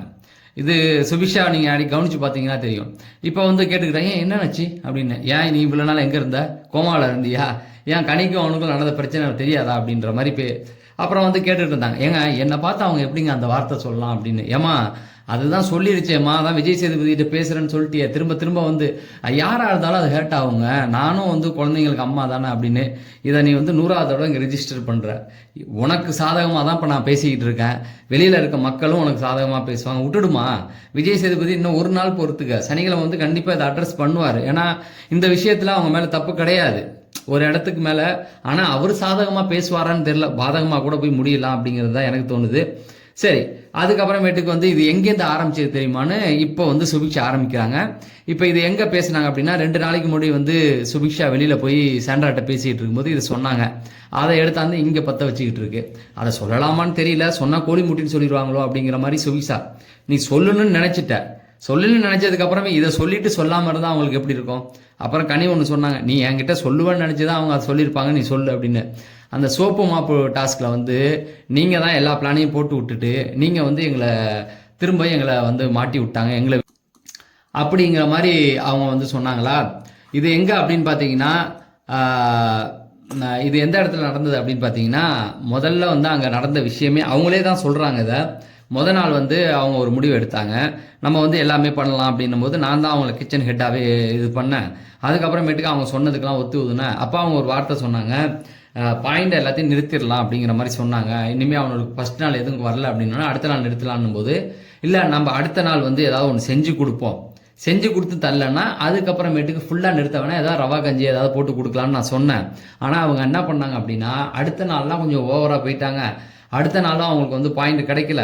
அதுக்கப்புறமேட்டு அவங்க கேமை என்ஜாய் பண்ணி விளையாடாமல் அவங்க வந்து எப்படி எடுத்துகிட்டு போயிட்டாங்கன்னா, பல வன்மங்களை சேர்த்து 2 பேரும் எடுத்து அப்படி தான் போனாங்க. திவ்யா, சாண்ட்ரா, இதுக்கப்புறமேட்டுக்கு வந்து இவங்க பார்வதி.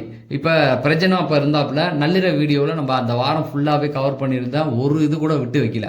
டவுட் இருந்தால் நீங்கள் வந்து போய் பாருங்கள்.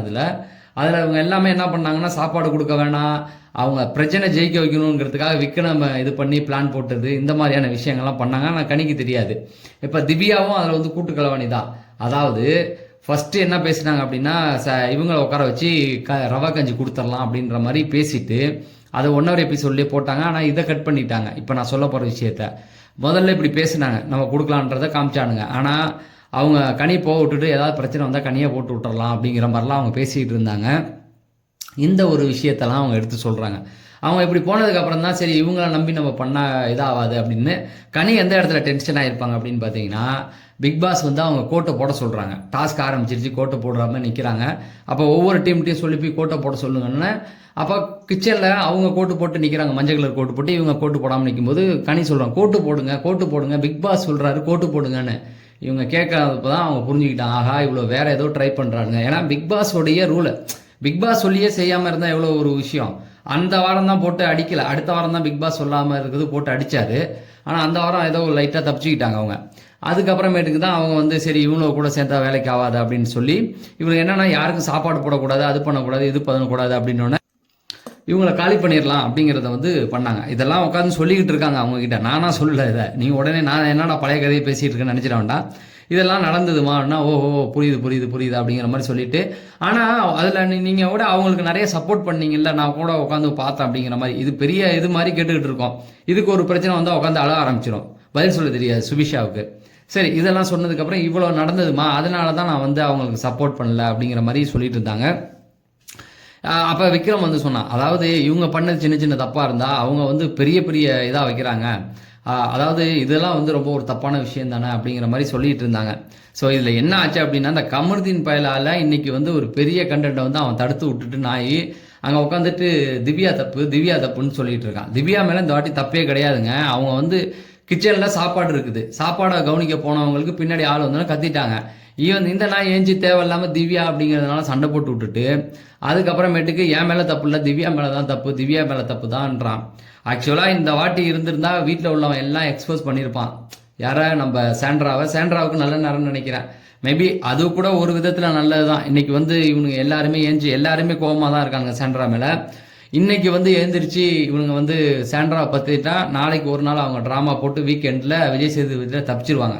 இப்போ தில்லா சொல்லியிருக்காங்க, நான் வந்து எங்கே கொண்டு போகணுமோ அங்கே கொண்டு போகிறேன் அப்படின்னோன்னா அவங்க என்ன சொல்கிறாங்க அப்படின்னா, கொண்டு போ கொண்டு போ பார்த்துக்கிறேன் அப்படின்னு. அங்கே போய் சார் அப்படி சொல்ல சார் இப்படி சொல்ல சார்னா அப்படியே பம்முவோம் நீ. சரி பார்ப்போம் விஜய் சேதுபதி என்ன பண்ணுறாரு அப்படின்னு. அடுத்தது பார்த்தீங்கன்னா இந்த அம்மா இந்த வாரம் வெளியில் அனுப்பிடுங்க சார், தயவு செஞ்சு வச்சுக்காதீங்க சார். இந்த மாதிரி ஒரு ஆளுக்கு கூட கேம் சத்தியமாக விளையாடவே முடியாது தெரியுங்களா. ஒரு வீடு ஒன்றா பண்ணும்போது இவங்க எது ஒன்று பண்ணோம்னா எவனாலையும் எதுவுமே ஒத்துழைக்க முடியாது. அடுத்த வாரம் இவங்க குழந்தைங்களாம் ஏன் இவ்வளோ எதுக்கு வரணும், நீ அடுத்த வாரம் வரைக்கும் எதுக்கு வெயிட் பண்ணணும், நான் அதான் கேட்குறேன். அடுத்த வாரம் சனிக்கிழமையே அனுப்பி விடுங்க, அவங்க போய் குழந்தைய சந்தோஷமாக பார்த்துக்கிட்டு உட்காந்துருக்கட்டும். இப்படியெல்லாம் நம்ம வந்து குடும்பத்தில் உள்ளவங்க அம்மாவை பற்றி தப்பாக பேசிட்ட, புருஷனை பற்றி தப்பாக பேசுகிற, இவங்கள பற்றி தப்பாக பேசுனா ஒருத்தன் என்ன தான் பண்ண முடியும்? அவங்க பக்கம் எப்படி போவான், எப்படி கேம் விளையாட முடியும் சொல்லுங்கள்? இதுக்கு மேலே அவங்கள ஒதுக்கி தான் வைக்க முடியும். சரி, இந்த பக்கம் ஒன்றுன்னா கானாவினத்து போய் இன்னொரு விஷயம் கேட்டார். இன்னைக்கு கடந்து வந்த பாதை டாஸ்க் ஆரம்பிக்க போகுது, சென்ட்ரா நீங்கள் தான் நீங்கள் சொல்ல போகிறீங்க அப்படிங்கிற மாதிரி கேட்டார். சொல்கிறேன், எப்போ சொல்லலாம் அப்படின்னு கேட்குறாரு. இதே போல் சாப்பாடு வைக்கிறதுக்கு முன்னாடி சாப்பிட்றதுக்கு அப்புறமா நீங்கள் சொல்கிற டைமுக்கு நான் வந்து சொல்கிறேன் அப்படின்னு அந்த கேட்டை பிடிச்சி அந்த அம்மா அழுதுகிட்டு இருந்தது. கானாவினத்தை என்ன சொன்னார்னா, சரி சாப்பிட்டு முடிச்சதுக்கப்புறம் நம்ம வந்துடலாம் அப்படிங்கிற மாதிரி. அதாவது இவர் வந்து அமித்திட்ட சொல்கிறாருல்ல, தப்புன்னா நேராக பேசுங்கன்னு. இவரும் வந்து பேச மாட்டாரு. இவருமே வந்து ஒரு சில இடங்கள்ல பயாஸ்டாக தான் இருக்காரு. ஒரு பிரச்சனையை கேப்டனா அணுக மாட்டுறாரு. அந்த ஃப்ரெண்ட்ஷிப்பு அந்த ஜோன்லயே போறாரு அவங்களுக்குள்ள. இப்போ கூட என்ன சொல்றாரு அப்படின்னா, கமருதீன்ட்டா நான் அதனால தான்டா உன்னை வெளில கூட்டு வந்தானே, அங்கே வந்து வார்த்தையை விட்டுடுவேன், அதனால தான் உன்னை வெளில கூட்டு வந்தேன் அப்படின்னா, அவன் கமருதீன் சொல்றான், இங்கே உறவுகளே பொய்யா இருக்கு, யாருமே எனக்கு சப்போர்ட்டா பேச, நீ பண்ணது அயோக்கியத்தனம். கானா வினோத் அவனுக்கு சப்போர்ட் பண்ணலையா, ஆனால் அவர் வந்து முடிஞ்ச அளவுக்கு இவனுக்கு சப்போர்ட் பண்ணிக்கிட்டு தான் இருக்காது. ஆனால் இவன் வந்து உட்காந்துக்கிட்டு தேவையில்லாமல் அவரை வந்து திரும்ப வம்பு இழுத்துக்கிட்டு தான் இருந்தான். சரி, இந்த ஒரு கான்வர்சேஷன் முடிஞ்சதுக்கப்புறமேட்டுக்கு அரோரா என்ன பண்ணாங்க, நேராக கிச்சனுக்குள்ளே கிச்சன் ஸ்டாஃபுங்க, அதாவது சபரி, இவங்க வேணா ஆதிரை, அதுக்கப்புறமேட்டுக்கு வந்து திவ்யா, இவங்க 4 பேருமே வந்து உட்காந்து பேச ஆரம்பித்தாங்க. இந்த கான்வர்சேஷன் எப்படி போடுது அப்படின்னு பார்த்தீங்கன்னா, இது வந்து அரோரா வெளியில் கேட்டு வந்த விஷயத்த இப்போ உள்ளே சொல்லிட்டு இருக்காங்க. இப்போ ஆதிரையும் அவங்களும் வந்து தொடர்ந்து ஒரு விளக்கம் கொடுத்துக்கிட்டு இருக்காங்க. என்னன்னா, நாங்கள் வந்து தப்பாக பேசலடி, அவன் தான் வந்து எங்ககிட்ட தப்பாக நடந்துக்கிட்டான் அப்படிங்கிற மாதிரி அவங்க சொல்கிறாங்க. இப்போ இவங்க ஆதிரை என்ன சொல்கிறாங்க அப்படின்னா, நாங்கள் வந்து கத்தலை, கத்துனது கூட எங்களுக்கு பிரச்சனை இல்லடி, லூசுன்னு சொன்னது கூட பிரச்சனை இல்லை, ஆனால் வந்து அவன் வந்து செத்து போயிடுவாங்கன்னு சொன்னதெல்லாம் தப்பு இல்லையா அப்படிங்கிற மாதிரி சொல்கிறாங்க. அப்போ அரோரா சொல்கிறாங்க, நீங்கள் வந்து எஃப்ஜே மட்டும் தனியாக கேட்கவே இல்லையன்னு. வரு எஃப்ஜே சொன்னது எனக்கு சத்தியமாக காதில் விழலை அப்படின்னு ஆதிரை சொல்கிறாங்க. திவ்யா என்ன சொல்கிறாங்கன்னா, நான் கேட்டேன் நடி, அவன் வந்து நீ எதுக்குடா பேசுகிற அப்படின்னு, லூசுன்னு எதுக்குடா சொல்கிற அப்படின்ற மாதிரி கேட்டேன்னு அப்படின்னு அவங்க சொல்கிறாங்க. அப்போ எஃப்ஜேவும் கேட்டிருக்கான், லூசுன்னு கமருதீன் சொல்ல, நான் தான் சொன்னேன் அப்படிங்கிற மாதிரி நான் அதை கேட்டேன்னு சொல்கிறாங்க.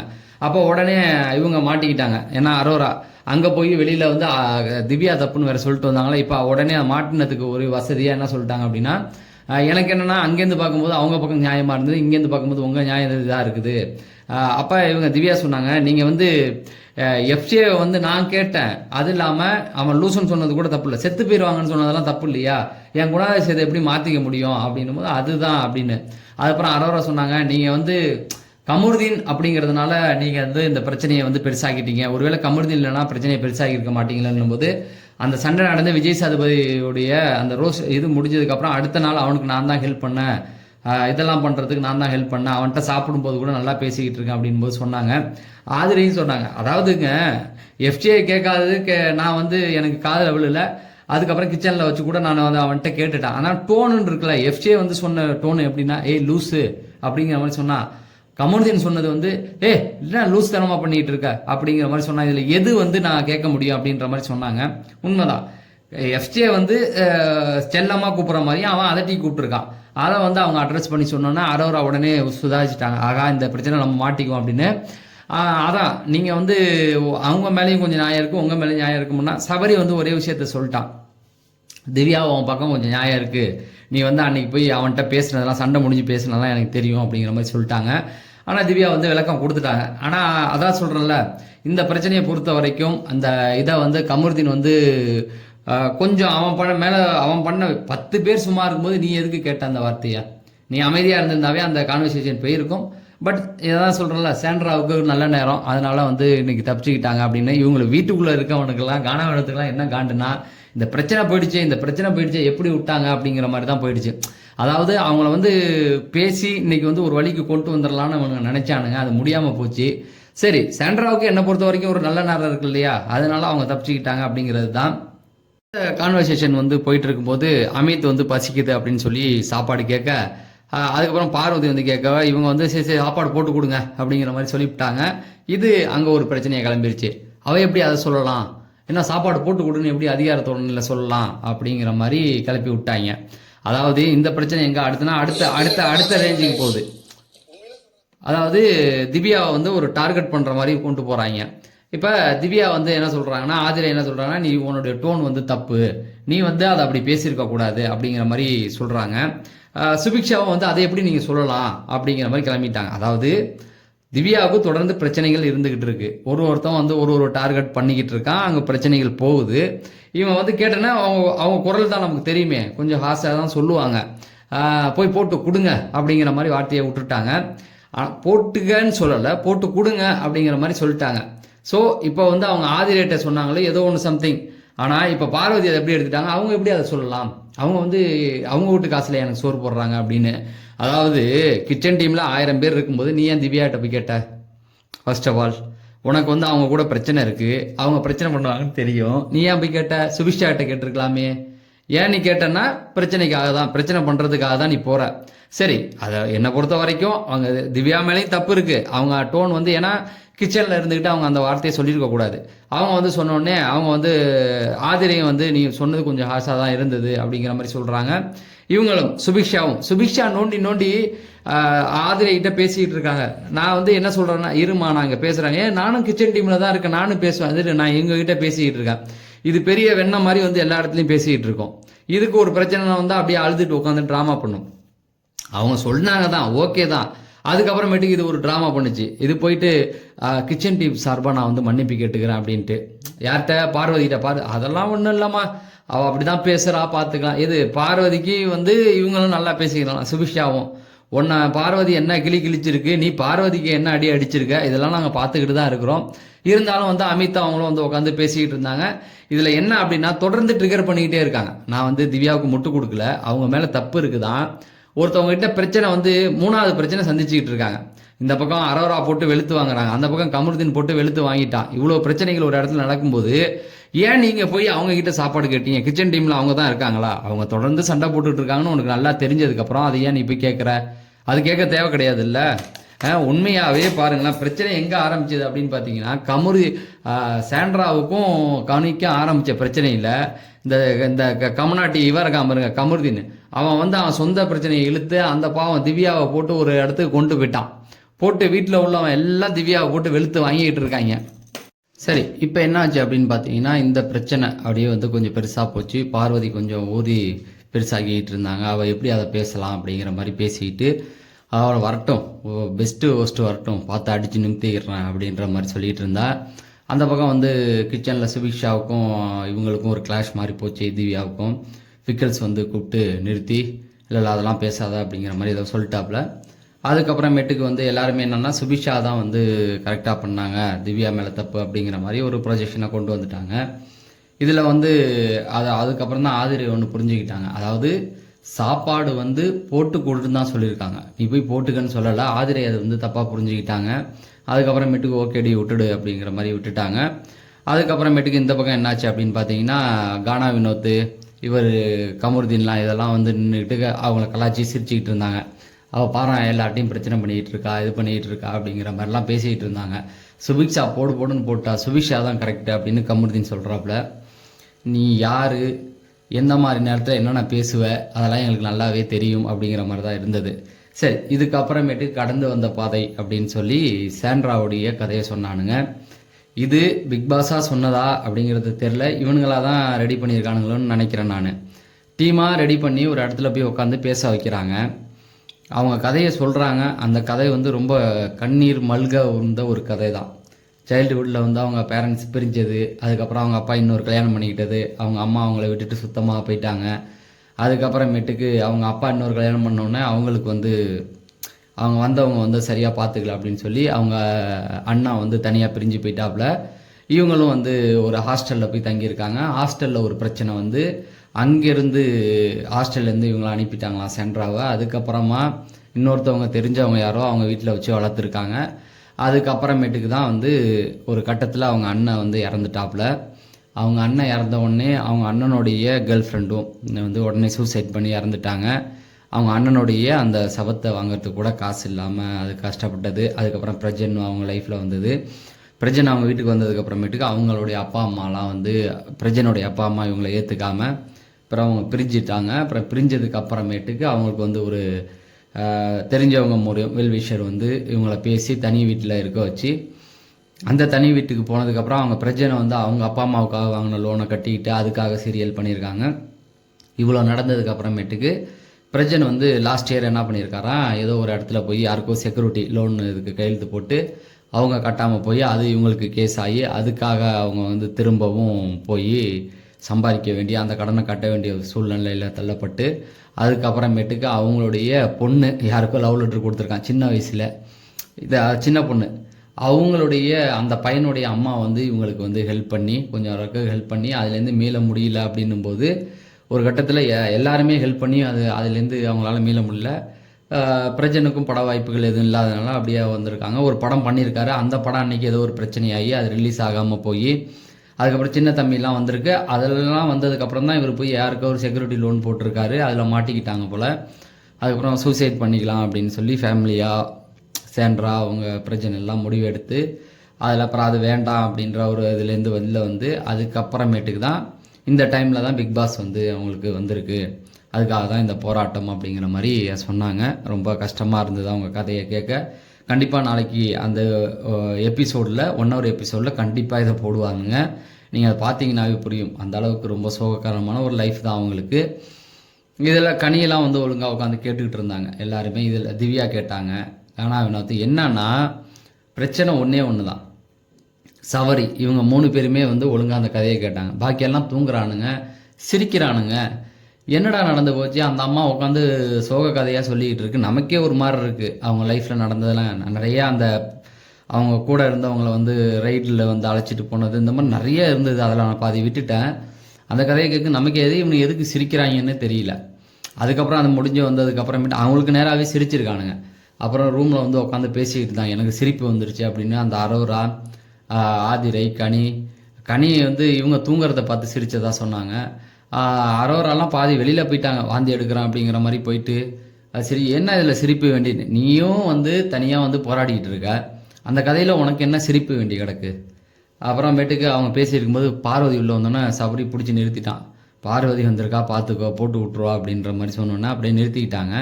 கானாவினை தான் உளுந்து சிரிக்கிறா. அப்புறம் எதுக்கு கேப்டனாக இருந்து நான் இந்த மாதிரியான விஷயத்தெல்லாம் இனிஷியேட் பண்ணணும், அவர் இந்த மாதிரி ஒரு கதையை சொல்லணும் அப்படிங்கிறதுலாம் தேவையில்லாத ஒரு விஷயம் தானே. அதை நிறுத்தி வச்சிருக்கலாம். அவங்கள போட்டு அவங்க சொல்லும்போது அழுதுகிட்டே சொல்கிறாங்க உட்காந்து. அப்புறம் எதுக்கு அதை சிரிச்சுக்கிட்டு அதை கேட்கணும், அதுவே ஒரு தப்பு தானே. அவங்க என்னதான் கனிக்கு தான் அவங்களோட பிரச்சனை இருக்குது. கனியே ஒழுங்காக உட்காந்து கதை கேட்குறாங்க, அமைதியாக உட்காந்து கேட்டுருக்காங்க. விக்ரம்லாம் போர்வையை போட்டு தூங்க ஆரம்பிச்சிட்டான் அப்படியே கையை வச்சுக்கிட்டு.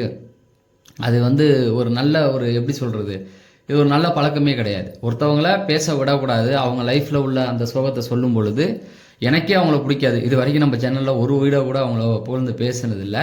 பட் அவங்க அந்த வழியை சொல்கிறாங்கல்ல, ஒன்று சொல்லாமல் நிறுத்து, பேசாத, நிறுத்திடு, கூப்பிடாத, இல்லை வரல கட்டாயம் கிடையாது போகணுன்னு போகாத, அங்கே போய் உட்காந்து சிரிக்கிறது. அது அவங்க எந்த இடத்துலையுமே அவங்க லைஃப்பில் வந்து ஒரு நல்ல விஷயத்தையே சொல்லலை, எல்லாமே கஷ்டத்தை தான் சொல்லும் பொழுது அது வழி இருக்கும்ல. பிரஜனை வெளில இருந்து பார்ப்பார்ல, அதை வந்து நாளைக்கு அடுத்த வாரம் வரும்போது அதை அவங்க எந்த மூஞ்சி வச்சுட்டு போய் பேசுவீங்க. அப்போ வந்து வெளியில் வந்து நான் நல்லவன், நான் வந்து அந்த அர்த்தத்தில் இதில் அந்த மாதிரிலாம் பேசக்கூடாது இல்லை. அதுக்கப்புறம் முடிஞ்சதுக்கப்புறமேட்டுக்கு திவ்யா கூப்பிட்டு இவங்கள்ட்ட சொல்கிறாங்க, ஆதிரை நீ பண்ணது ரொம்ப தப்பு, சிரிச்சிருக்கக்கூடாது, அது அவங்க எந்த மாதிரி இதாக இருக்கும் அப்படின்னும் போது திவ்யா கிட்ட சண்டைக்கு போகிறாங்க. அது ஆதிரை இதுதான் போணுச்சு. எனக்கே அது ஒரு மாதிரி இருந்தது. ஸோ இதுவே ரொம்ப டைம் எடுத்துருச்சு. மணி வந்து 3:30 ஆகிடுச்சு. இதுக்கப்புறம் என்ன கண்டென்ட் வருதோ அதை வந்து நாளைக்கு நம்ம மதியானமோ வேறு ஒரு இதில் பார்த்துக்கலாம் அப்படிங்கிறத சொல்லி நான் விடைபெறேன்.